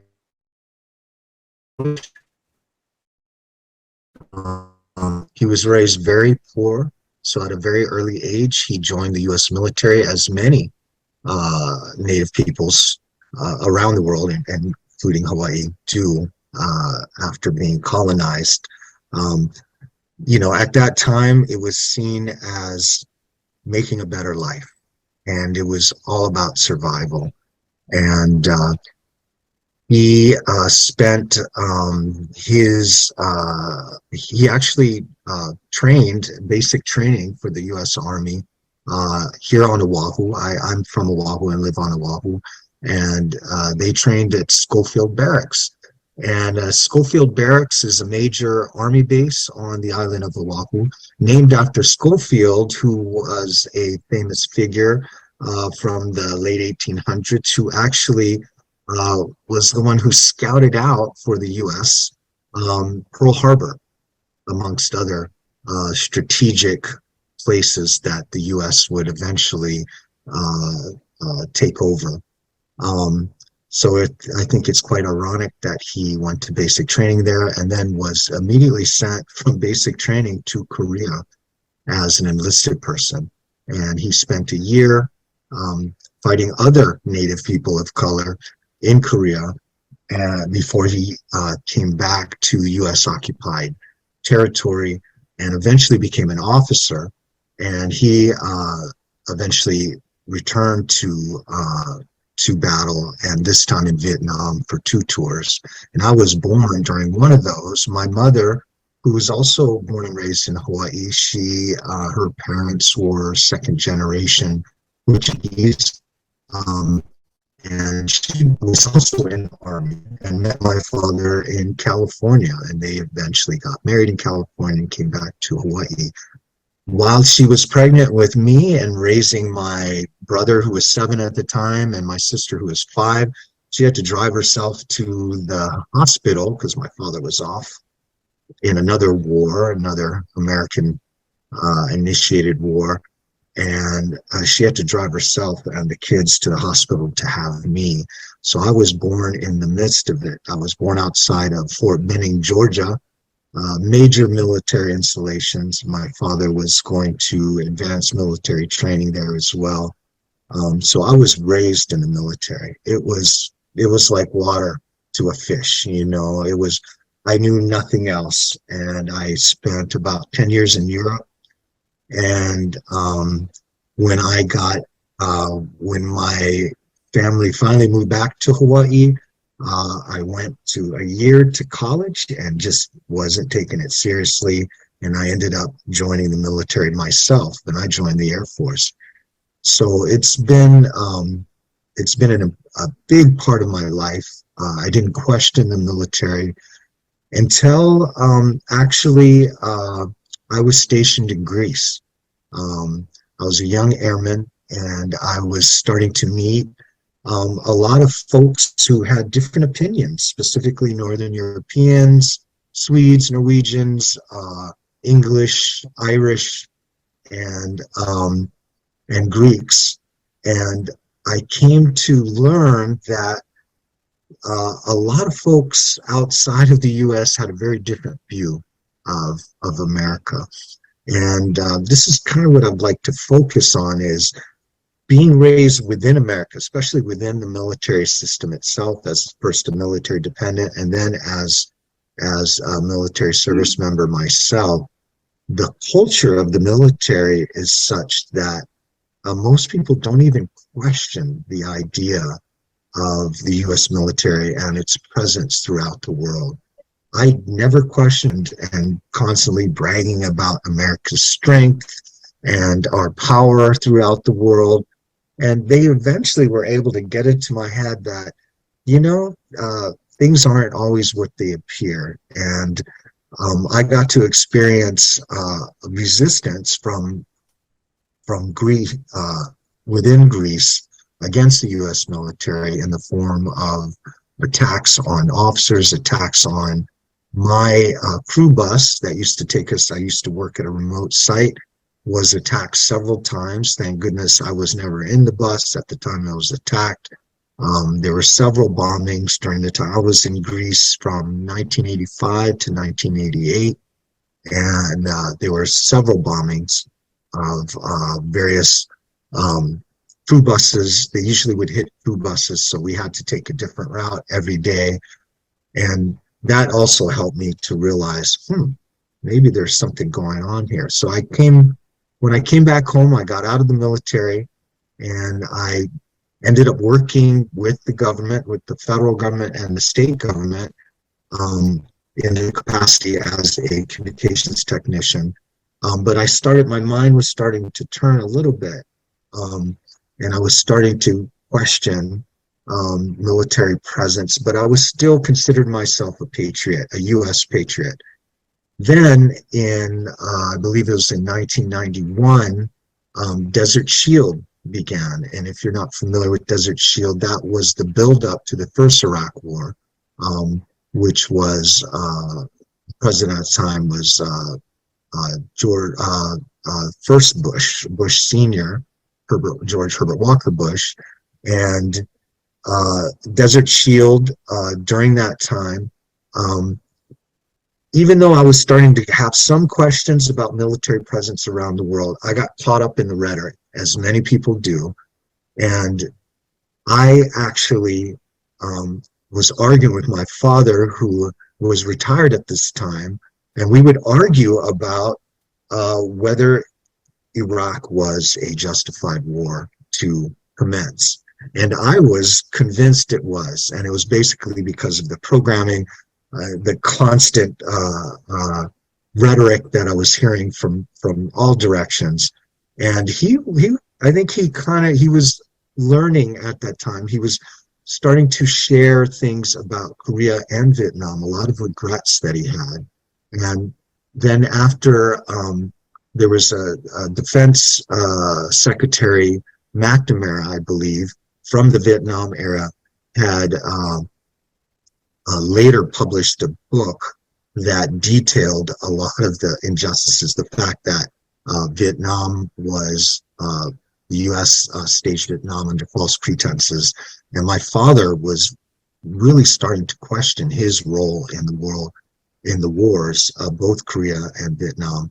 But I was still pretty firm on, I was going to go back into the military. So I tried to get back in. I set up jobs with the reserves and the Guard. I was still an inactive reserve, as they call it. When you go in the military, you owe as much time. When you enlist, you owe as much time after, in inactive reserve status, they call it, to be on standby to be recalled.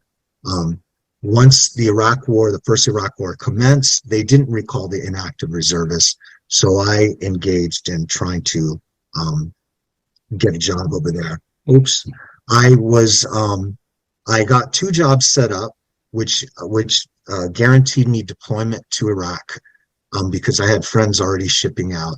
And then in the time when I was deciding whether I was going to go to the the National Guard or the U.S. Reserves, I started to learn some of the other side of the equation.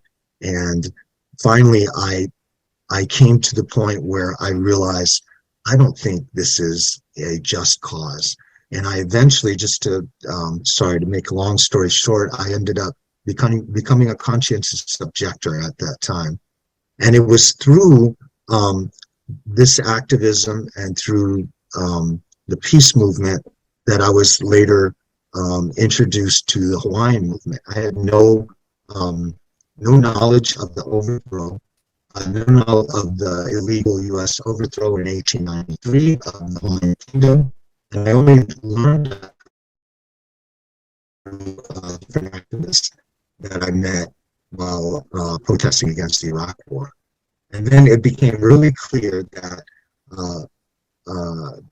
that I needed to follow this up, that U.S. militarization of our planet, it's affecting every aspect of our lives. My whole life was a product of that. And so I threw myself wholeheartedly into the Hawaiian movement. So for many years, I've been involved in activism and demilitarization efforts. And so now I belong with various groups, including Hawaii Peace and Justice and Ko'ehi Vai, Native Hawaiian group, and also some other groups that are fighting militarization through the water crisis, the current water crisis that we're having here with Red Hill underground storage tanks, fuel tanks, which is very similar to some situations that are happening in Okinawa and other places throughout the world. And it's become not a choice anymore, it's a duty, particularly because of my role, having been in the military, having been raised in the military, and actually being half European and half Hawaiian. I feel that I have a role as a bridge. It's one of my important roles in this life, I think. And I think one of the greatest challenges we face in demilitarization is the majority of people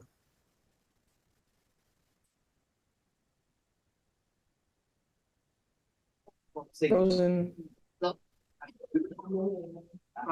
if that's my computer or his. Mine is also frozen. maintain their stronghold. And so I realize I'm over time, I think. Sorry. So it's as I said, it's not a choice, it's a duty. And I gotta say that it's an honor to be amongst panelists as yourself, very learned and eloquent in your presentations, and I just want to thank you for that.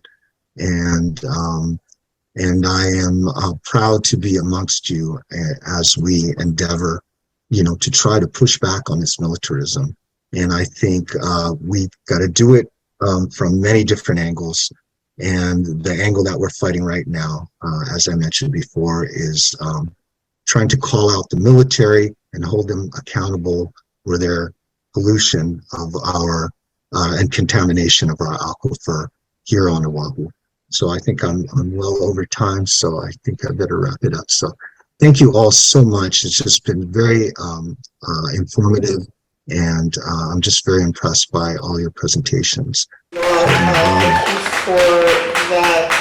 Thank you for the genealogy of how you got to know. Really intriguing I think that genealogy many of us of how have you got to similar know. stories, that these stories are I think very that common many of throughout the us have Pacific, similar stories, that when we these have those stories are eye-opening moments. very common throughout the now I'm Pacific. going to open it up for question when and we have answer, those but I do, eye-opening before we moments. get questions Now from I'm going to the open it up for audience, question and answer, I but I have do, a question before we get for questions all from of you. the audience, I have a that- question for all Because of we you. do these webinars a lot. We do these talk stories because a lot. we do where these get webinars a all of lot. this weight. We do these talk We get all stories a this lot heavy where information. we get all of this weight. You know, it's like We get all devastation this after heavy devastation information. after devastation. The We get, themes you know, are it's clear. like They're devastation going after our- devastation there's after PFAs devastation. The in our themes soil. are There's clear. They're going after there's PFAs there in our soil. There's contamination of our water. There's noise pollution. There's helicopters flying out of the sky, flying onto beaches, onto schools. I mean, this is across the board. The mining, the extraction, what is the call to action that you want people who's listened to this? What do you want them to do tomorrow, today, like going forward? What can they do right now to intervene? That's the first question that I have. And then secondly, is there a win? Is there a story do you have a story that marks a win or some moment of progress that you see that we can have, that we're not just walking away, like that we're seeing the vision of what we're gonna have, what we need to have for us to thrive in the future? It's really easy to feel the weight,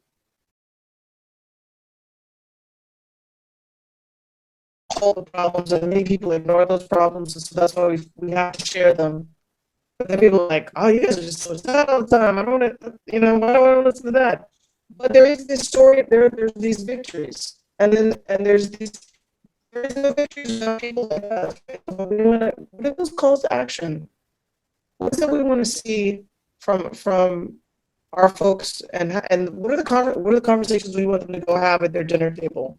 And would you already do Is there a major call to action Very for anybody? important one, Hello. very fundamental one is return of our lands. Thank you. I think, 1 acre at a time. Very important one, very fundamental one is return of our lands. Very important training area. And I think we just got started at, 1 acre at a time. For Hawaii, I think Makua, which is a very important training area, very sacred place to Hawaiians.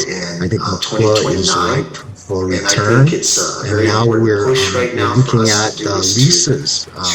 Military leases are going to be up in 2029, and I think it's a very important push right now for us to do is to help raise consciousness and put a lot of pressure on these various agencies and institutions that can influence those leases, and I think that's an important Yes. I think that the connecting is the first acting. As we do right now. Without connecting one another, we cannot do any action. So this kind of the sharing and talking is the first step to act, and we should appreciate this time very much. Because, as I hear the situation from Guam, Okinawa, in Hawaii and Philippines, I see how the things are becoming worse. And then especially the Guam case, we are already witnessing how the man-made climate crisis is covering one of our friends' home. So that's already a sign that we should accelerate our solidarity more. And then today I also realize that this kind of the sharing helps to raise the people's awareness about the things. Yeah. So we are monitoring almost daily, because without that, we cannot act. And then in case of the Jeju struggle, we are doing daily protest from Monday to Saturday, every day. The daily program starts at 7 a.m. With the bows in front of the base, peace bows in front of the base, and then 11 a.m. Catholic stream mass, and then noon, the human chain. So the rest video was actually from the human chain. and then so it welcomes many people. It comes, it does not, give up anybody. It welcomes all the people.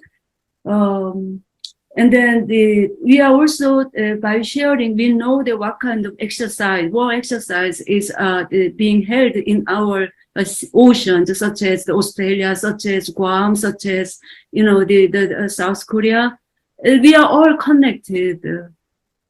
Yeah. So I just cut my words here. We already started our action. Thank you. Yeah. Anyone else? Oh, Shinako. Yeah. As Suki mentioned about the awareness, it's really great to educate our people, learn from our people, because it's not in the school, like a public education system. We have never have chance to learn about our own history and our struggle, or like how we have protesting. But it's really great chance for us to get together to learn ourselves. And in 2017, we have a prefectural referendum in Okinawa. We discussed about whether you support for the a landfill for making a Henoko base or not. And then more than 70% say no to the new building up of the Henoko base. So that is, we using the democratic power to show, and then we study, and then we talk with each other, and then we show the result to the government. Unfortunately, it's, the government just ignore, and then they even say okay, that's maybe democracy of Okinawa, but we have our own democracy in Japan. So it's really ridiculous, but still, we're challenging, and we don't stop, or we cannot be like a defeatism. We have to step by step, we have to work for, because this is our responsibility to succeed this land, and ourselves from the ancestor, and then we have to bring it to the next generation. So it's really important to learn each other and then step forward, I think. Yeah. Nick or Melinda, do you have anything you'd like to share?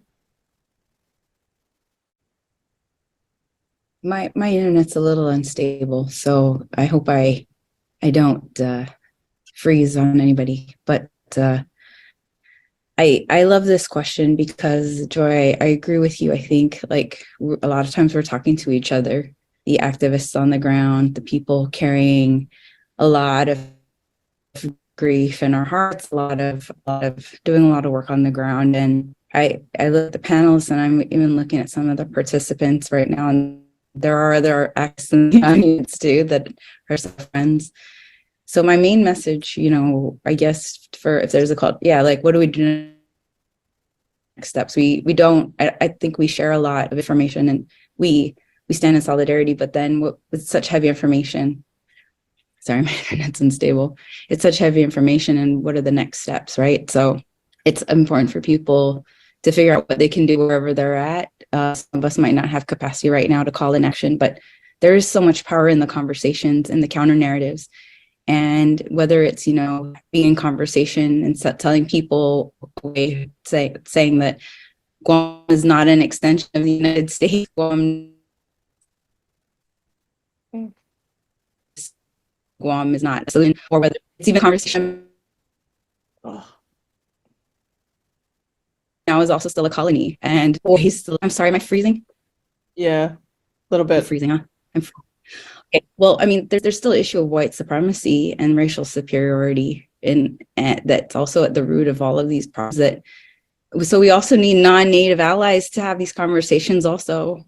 And so everybody here in this room is of the land where we're talking from, and that's wonderful. So I hope, so we need allies to listen. We need the non-native allies to listen and use their privilege to support our work. Sorry if I keep thinking, I guess I'll just there. so that I don't take up more time with my bad Wi-Fi. Mahalo. Okay, thank you, Shinako. Melinda, do you have Yeah. I'll go ahead to leave, but Melinda, did you want to close us out, and then I'll do I'll see if there's a couple questions.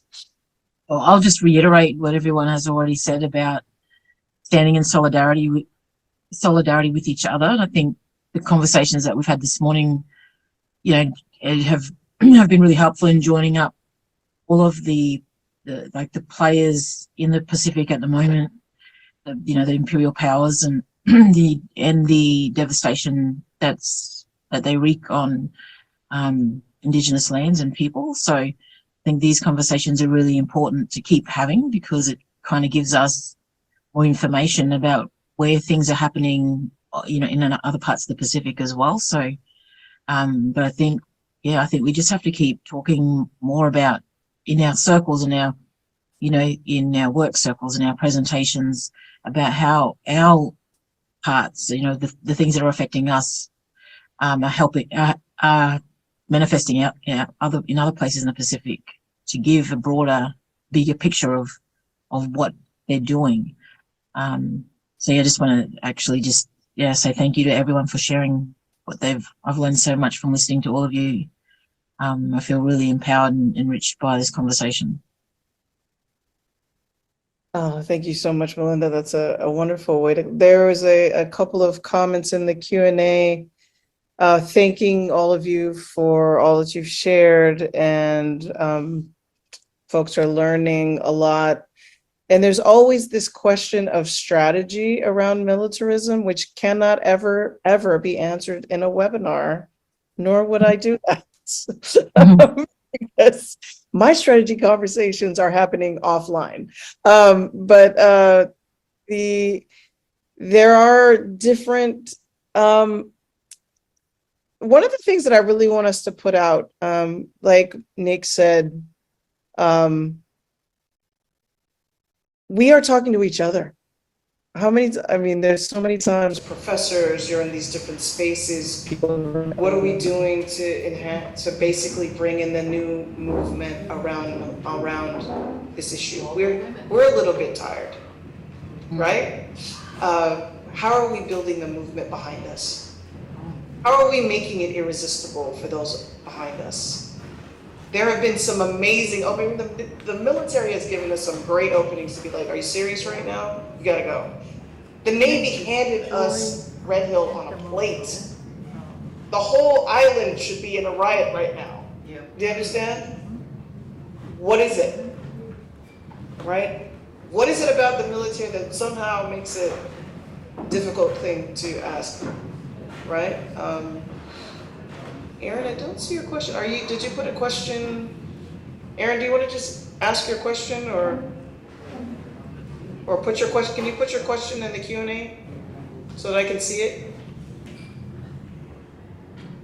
You know, Joy, sorry, I was just thinking about that yesterday as we were standing in front of Camp Laz, and, you know, thinking about how in Okinawa you can have hundreds of people on any given day in front of Camp Schwab blocking all the construction trucks, right?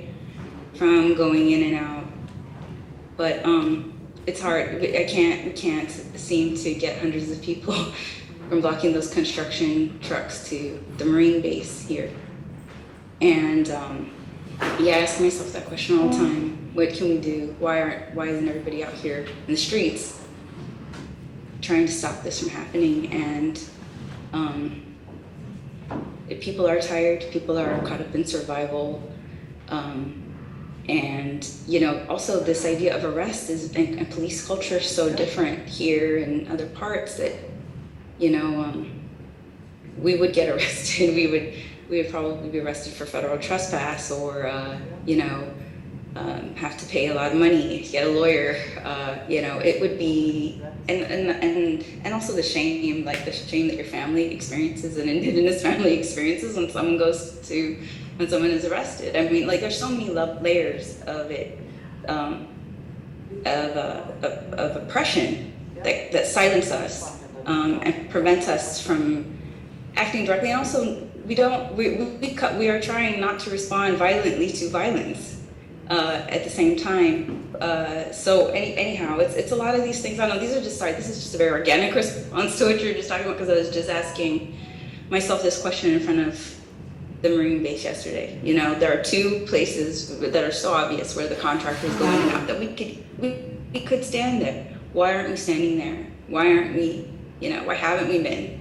And when do we escalate? When is it finally time, to say, okay, let's do it. Let's just get arrested. Let's just, put our bodies on the line here. And so we do have to weigh these questions, which are not easy questions to ask, right? Because especially when we're also we're constantly saying, how do we keep each other safe? How do we keep each other safe and not cause more harm? Where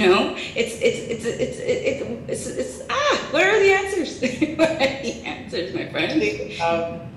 I'm glad that you said that, because next year, during the around the same time as Festival of the Pacific, Hawaii Peace and Justice is going to be hosting a conversation with Pacific people to talk about what is the next strategy, what is the next move, what is the follow-up to NFIP, how do we really show up for each other, and that's going to be, I'm still working out the details of that, but folks will be invited to that. I am going to let Aaron, are you still there? I'm gonna let you, I think there's a way that I can let you speak. Did you have a quick question? Oh, yeah, let him go. Do you have a question?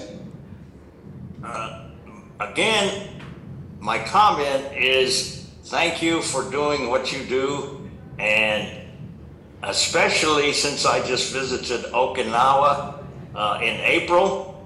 My dad fought on Okinawa 77 years ago, and I was able, as a lifetime member of Veterans for Peace and an activist, to accompany Doug Loomis, and we were visiting the sites, and we had a spontaneous protest opportunity as we were touring Hacksaw Ridge. We saw 17 young Marines. And of course, I jumped out, being a little younger than Doug, and I gave him kind of a raucous speech. And then I said, by the way, let me introduce you to my buddy Doug, who was a Marine officer way before I was in the Marine Corps. And we had such a wonderful time with the kids. And if we take care of our opportunities, they will arise, and connecting with people is my favorite thing to do, even if they disagree with us. Thank you. Okay, Honolulu, and then we're going to be. Yeah. Sorry, I know we're getting near time, but I've just been inspired by a few of these responses, and I realized I forgot something very important when I mentioned Makua, is because you asked for one of the victories, one of the wins, and I didn't mention that Makua is one of our wins, even though the Army is still occupying Makua. It's been a while since they've been doing live fire training because of Malama Makua and people like Sparky and Lynette and Sparky's partner who's passed, Leandra, and many others who have contributed to those efforts over decades. And so Makua is one of those victories. That at least we stopped the live fire training. Polave too, even though it's very complex and it's still mostly uninhabitable, at least stopped the bombing. And so there have been some victories, and I think we just got to work on those. But like everyone says, we're fighting a lot of apathy, and particularly in countries like, I think there's definitely a pattern. I think in a country like in an empire like the United States, when we're within it, we are at such a high level of colonization. Many of us have lost the language, and I think that adds to those reasons of why people don't show up, because we're just so deeply entrenched in the American system. And it's a great challenge to overcome that. And I agree with Aaron. Thank you so much. It's about connecting with people, even if we don't agree with them. And I feel like that's one of my big roles, being Hapa, European and Hawaiian, and also being like Hapa military too, having been in the military, but having been, a conscious objector, I feel like I have a role with that. and I know this may sound a little cheesy, but we have to love people. I think if we can maintain love in our heart, we call it kapua in Hawaii, is a term that's come about mainly through the Mauna Kea movement, the state Mauna Kea movement, but some firm, kind but firm, and I think people react, they respond to that. So mahalo everyone, thank you. So on that, I just want to say mahalo nui loa to our panelists. Thank you to the folks from Pacific Peace Network. Again, I'm Joy with Hawaii Peace and Justice. It has been my great honor to listen to these warriors for justice, as I think of them, these warriors for peace. Ironic to say warriors for peace, but that's what we are. We are in it to win it, and I just truly appreciate the time that each of you takes all the time to take time out of your day to do either a webinar or a march or mutual aid or anything that you're doing, and you keep doing it and you keep showing up.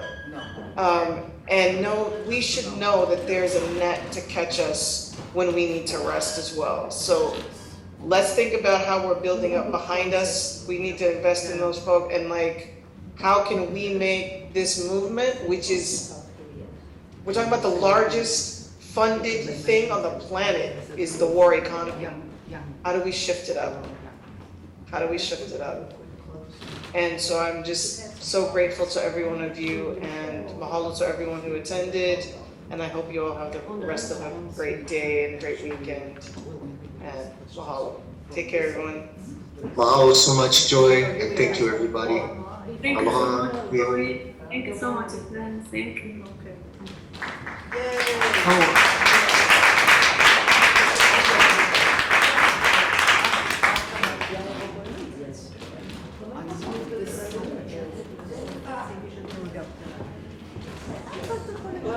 Well, U.S. just approved cluster bombs sending to Ukraine. Yeah.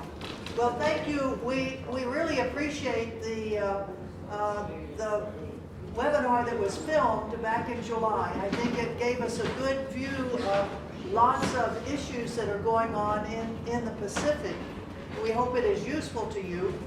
We did have some comments online from our audience that was watching it, very positive comments about how to work more together, festivals. No specific questions from there, but how about questions from the audience? But before that, I just want to mention that yesterday we were joined by several young Korean women, as well as the Filipino girls that Anne had a chance to speak with yesterday. So that's very encouraging that the young people, and young women in particular, are interested in all these issues and in this, in NATO's global. I'm sorry. Question should be asked here. Right? Yes, that will be. Yeah, in the globalization of NATO, and we heard from a little comment. We've heard from some of the presenters in this webinar that actually NATO is present, contrary to what was claimed yesterday during our meeting at the NATO headquarters. But there are so many overlaps in all these exercises, alliances, military agreements, that sometimes it's difficult to pinpoint which level of the treaties, pacts, etc., are directly involved. But we heard from our Jeju presenter, it's a fact. Yeah. Well, the United Nations Command, which was formed for the Korean War, has, as you saw on there, 8 members of that UN command are members of NATO. And then we have the new NATO office that's opened in Japan. We have NATO ships that are transiting in freedom of navigation, going through the Taiwan Channel purposely to irritate the mainland Chinese and the North Koreans, because the ships will go up and around Korea also. The activism that we have in both Korea and Jeju Island in particular, and Sung Hee Choi is an old friend of mine. She's been arrested many, many times. We're just sitting in front of first just on rocks that ultimately were blown up, the Gurumbi rocks blown up to make this naval base. And then the activists that are in Okinawa that have been challenging the building of this huge runway out into the pristine Ora Bay, tearing up the environment tremendously. We have a question from the audience here, please. I have a question. How to come forward? Yes. Over here, over here. How do you speak into the camera? Yes. Yeah, I have a few important questions. Please introduce yourself. Yeah, my name is Toyn Allen. I'm president of Bike for Peace. I have been to the Pacific many, many times and dancing Polynesian dances. It's the most wonderful part of the world. But my question is, first question is about Marshall Island. I met many people from Marshall Island. It's hell of a world. You know how America have done it. What USA do and what do the non-government organization do for the people in Marshall Island? That's the first question. Second question, New Zealand is a fantastic country. Now they look like they will go in they have been a neutral country, they act against nuclear weapons. Look, are they going now into the American umbrella? That's the second question. Third question is about the Fiji, fantastic island. They are in United Nations, the peacekeeping forces. Are they active in against nuclear weapons and all this stuff? This is three questions. Thank you. Somebody tell me. Yeah, What island was that? Fiji. I love it. Fiji. Fiji. You want to do New Zealand first? Or? Well, Thank you. there are how to answer a question. Actually, it's very difficult to answer these questions. New Zealand is still part of the British, I won't call Commonwealth, and under the British Crown, just like Australia. So we are still in some sort of a dependent status. Very dependent. Very dependent. Well, I won't say very dependent, but dependent enough to be drawn into NATO via this relationship with Great Britain, but United States being the major partner for both countries, we have to share military involvement. But to which extent, the problem is, this is, and I like the term that one of the speakers used, hyper-militarization. It's just the increase, it's hyper-militarization. So it's very difficult, and even though we live in democratic countries, that doesn't extend to all the government decisions. And more often than not, governments make their own decisions without consulting them in a democratic way with the rest of us who are actually basically against it. Yeah. Well, on the issue of Marshall Islands, it's a terrible situation. The U.S. exploded some 60 nuclear weapons in the Marshall Islands in the 1950s. The atmospheric nuclear testing went on for a 10-year period. Thousands of Marshallese have been suffering from cancers, from all sorts of medical situations. The U.S. Department of Energy has had a program that bring people that are suffering from diseases, they bring them to Hawaii on routine medical checks. But, you know, it's too late. It's really too late. The U.S. also has a what we call the Compact of Free Association, where the Marshall Islands, Federated States of Micronesia, and Palau all receive billions of dollars from the United States.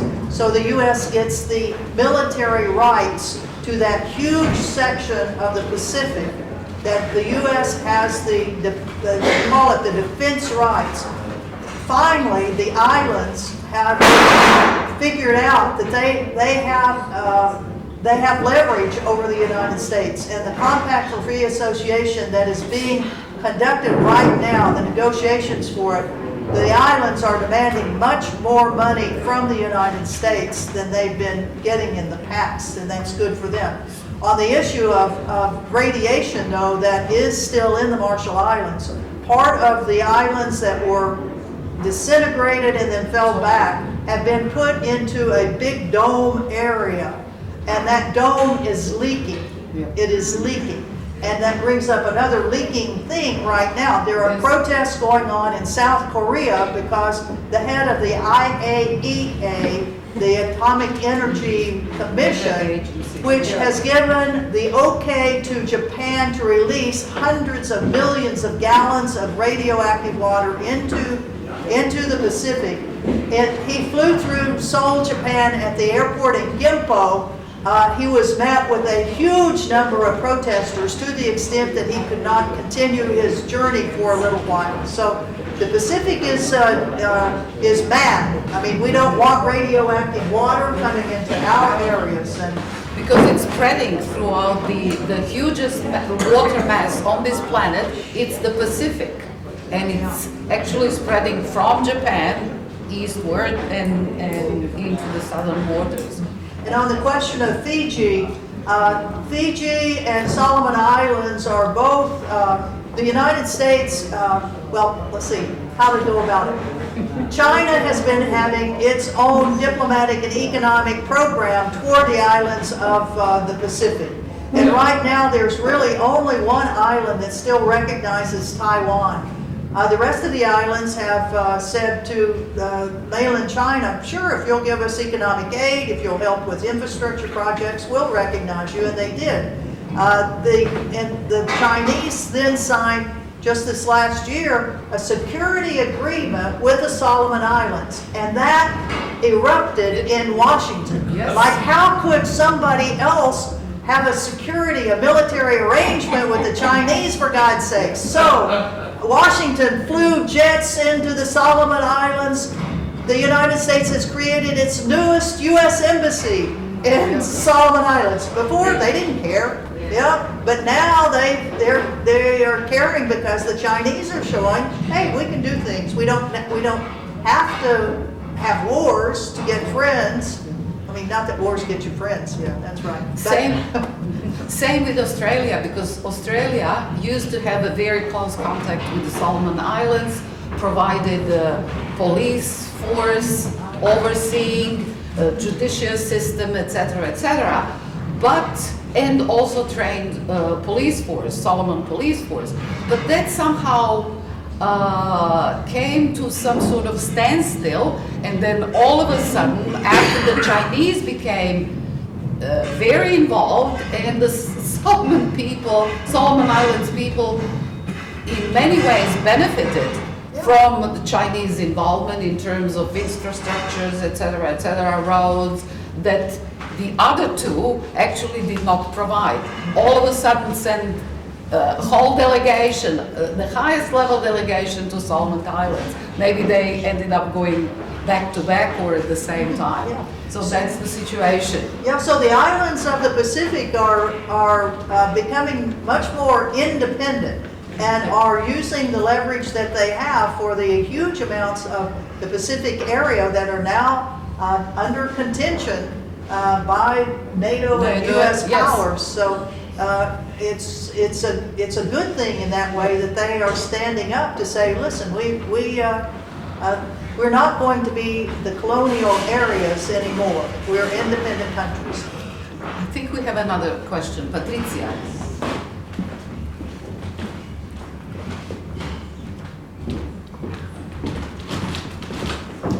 Okay, I represent Wilfried. Wow.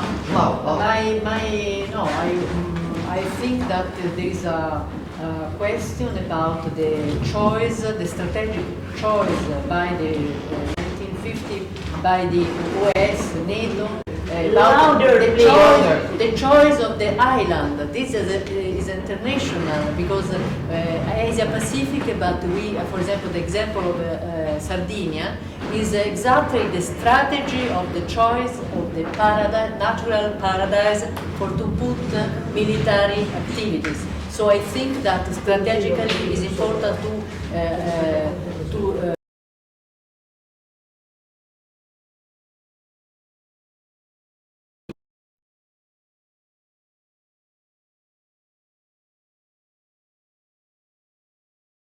I sent this video to the Sardinia people, and I think that it really is important that we put in contact all these people of island.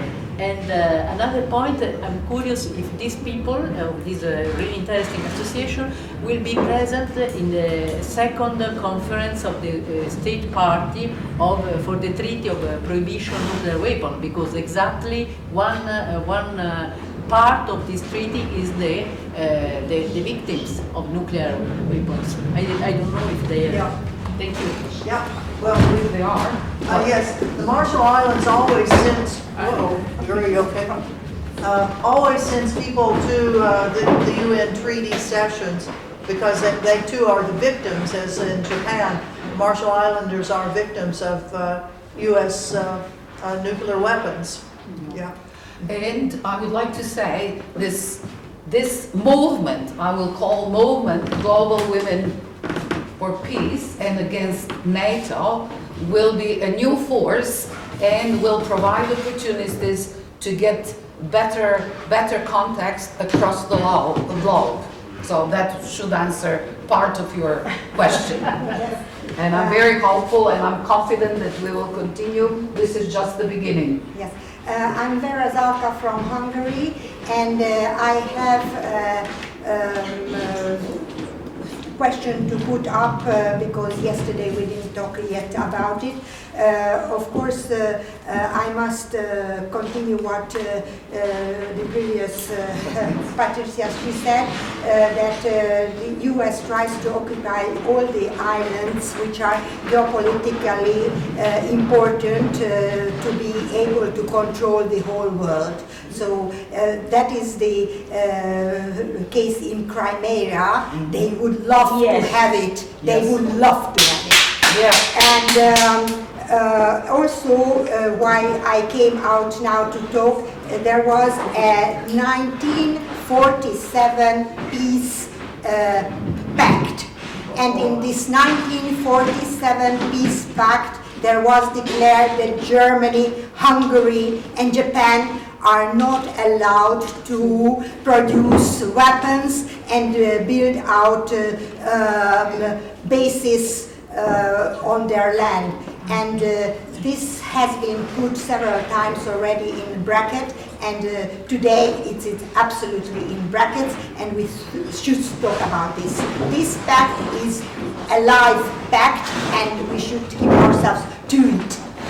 Because the Second World War, who did all those damages, they really deserve this punishment. They are not allowed to be producing weapons. I'm going to make one. Yeah, thank you. Thank you, Zara.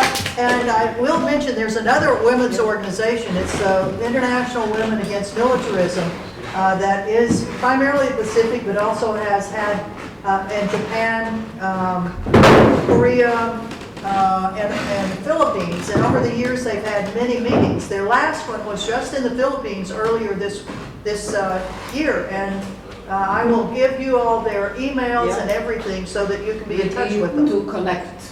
Yes, please. Please, Ria.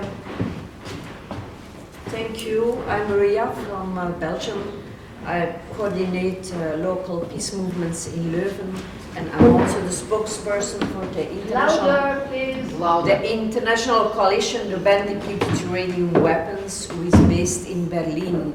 Well, I don't have a question directly, but some suggestions. As we all work so hard to get peace within our communities, in our countries, I would like to suggest that even small success stories that we would record, that we would gather it, that we would post it, that we would spread it. Because many times I hear people say, what can we do? They are so powerful, we are powerless, and so on. So please, let's gather all these success stories and publish them. Yep. Good idea. Another suggestion to make is that there are so many issues to focus and work on, but I think we need to save and focus on one particular issue And next time the other one, and I would suggest education. We need peace education in the school. We need to get the military out of our schools. They are recruiting our young people. They deprive us from the energy and capacity of our young people that we need in our communities. So these are some of my suggestions.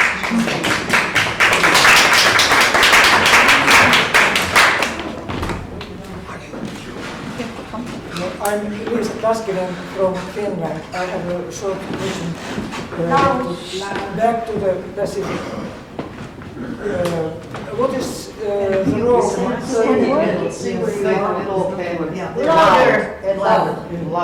So my question is, does Vietnam have any role, or does it play any role in this whole big Pacific area? And what comes to militarized islands, maybe later on in another discussion, we three from Finland have also something to tell about it. Thanks. Thank you very much. Thank you. Thank you.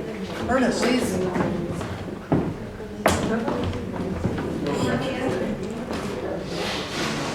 Nadia.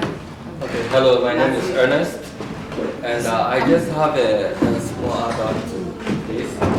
Since yesterday I was here, and it has all been the same song from the left to the right, from the front to the back, all about US and NATO allies trying to destroy this world. There is a whole lot of things going, and I have a question.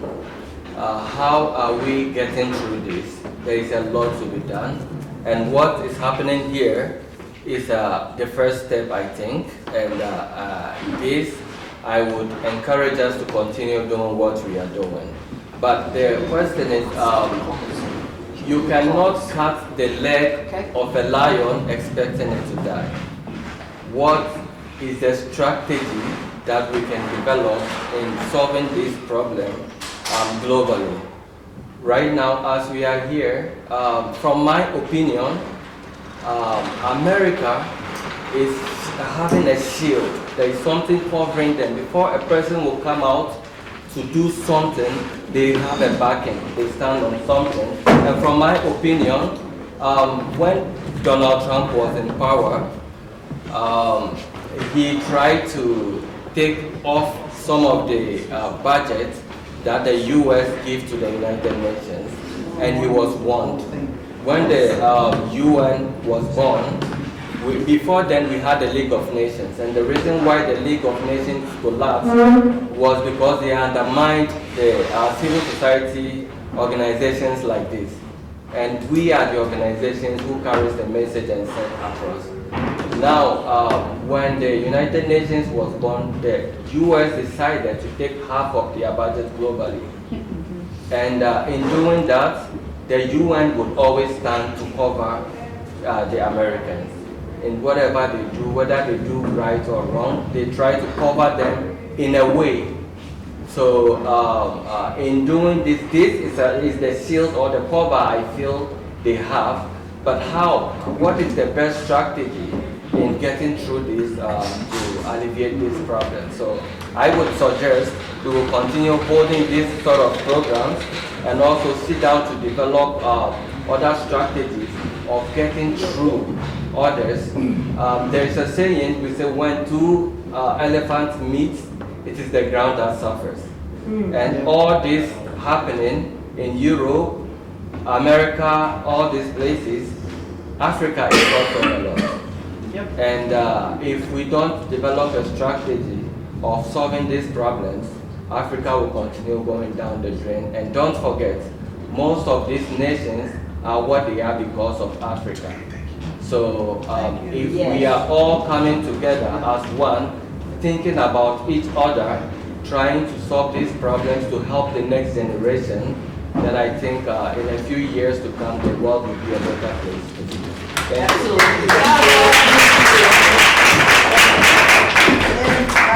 And in case you didn't know that it's that has Ernest, who's from Ghana, and he is with the International Peace Bureau.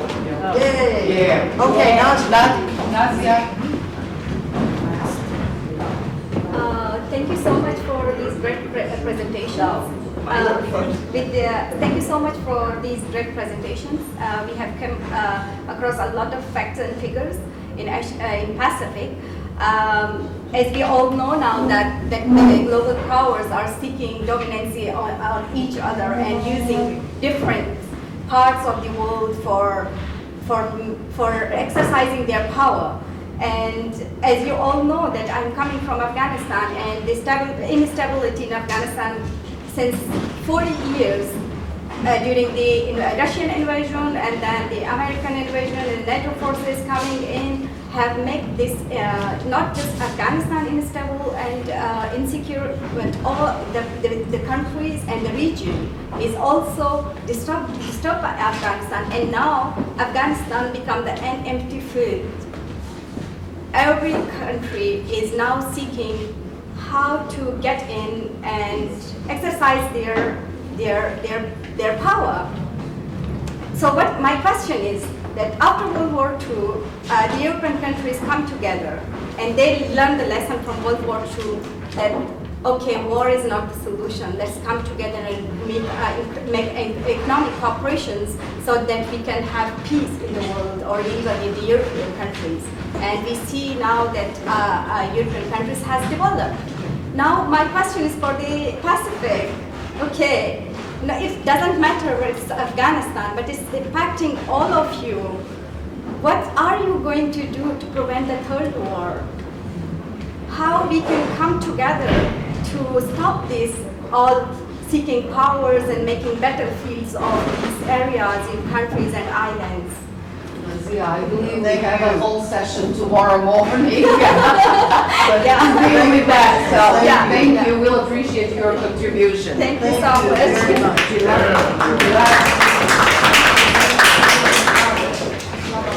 Hi, I am Pilar.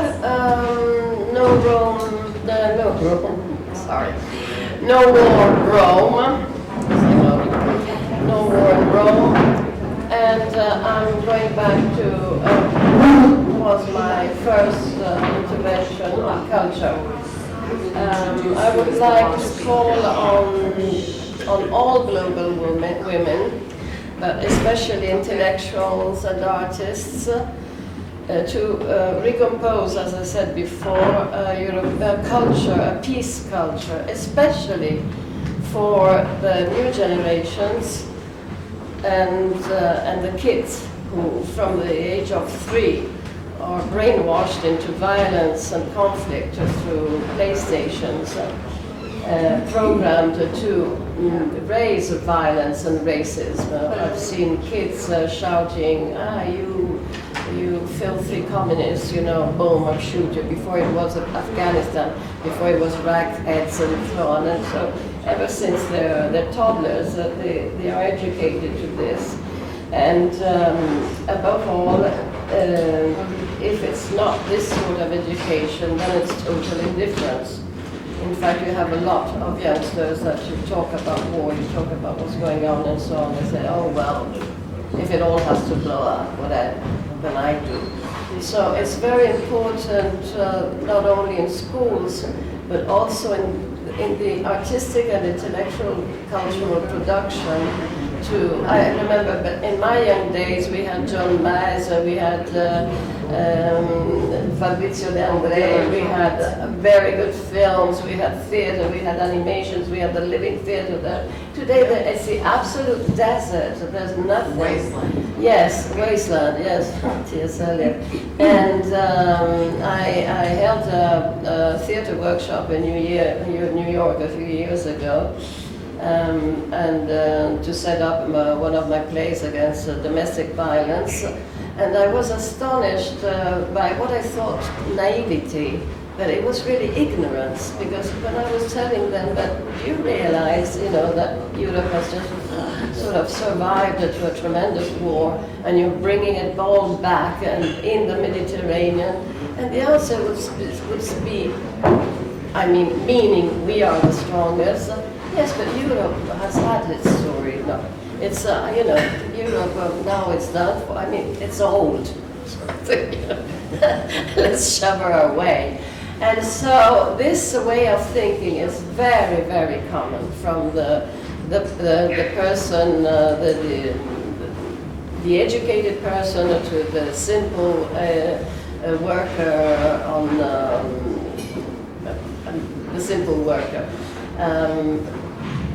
I stress this because when I talk to some of my colleagues or whatever, they say, but it's useless.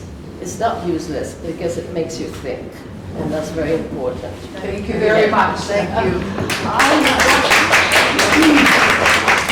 Thank you very much for all the contributions. I think it has been an enormously important session that we all learned a lot of from the presenters and from the commentaries. I would like now, in closing this session, I would like to invite Ulla Klotzer, who has been the driving force behind this gathering. Yes, indeed. I have to protest, we are all here. And with that I can say to Nadia, who said that, asked that what are you going to do? The question is, what are we going to do? We, every bloody one that is sitting here, and who is in the camera or whatever they are. Okay, I would say that I'm very grateful that Vera brought up Crimea, because that is what it's all about. They want to encircle Russia and then China, and Crimea is crucial. There is another island, and if you remember the map which I showed you about the Baltic Sea being an NATO inland sea, you also could see a long bay going up between Sweden and Finland. And since there are some Swedes here in the online, I would urge us now to start thinking about the Åland Island, which is in the middle of Sweden and Finland, at the beginning of the bay going up, which almost reaches Norway, not particularly, but not in reality, but it's very clear, and you can go by train up there soon. This island has had a non-military status forever, more or less, not when we were under the Swedish rulers, but with a real status. The boys from there do not make obligatory military service, which we have in Finland. Soon we will have obligatory military service for women. I'm absolutely sure it will come. They already talk about it. And this island has now been discussed. And that has to do with the NATO discussion, because this island is strategic. I'm sure it's going to lose its non-militarized area status very soon. With Anne, we were talking about the islands and making a kind of strategic meeting for all the islands. We heard about Sardinia, we heard about all the islands in the South Pacific. I think there is a new task, getting all the islands together. And then I say, when I started with we must do it, I am surprised, and now I am going to be very naughty, but we checked with Leah this morning that we have on the online registration for No to NATO signatures, we have only 500 signatures.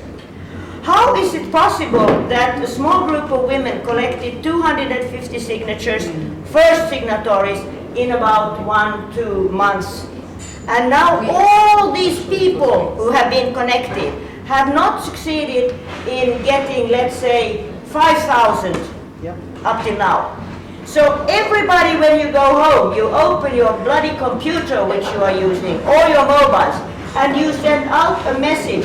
You have to now promise you send it at least to 20 persons. Go online, sign.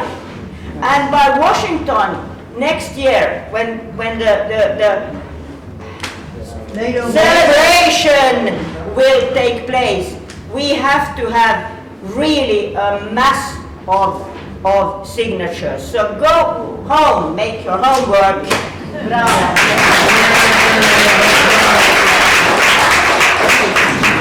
bye-bye everyone, and everyone online, of course, attending this webinar. Do the same and join us. We would like to hear from you if you are already not part of this movement.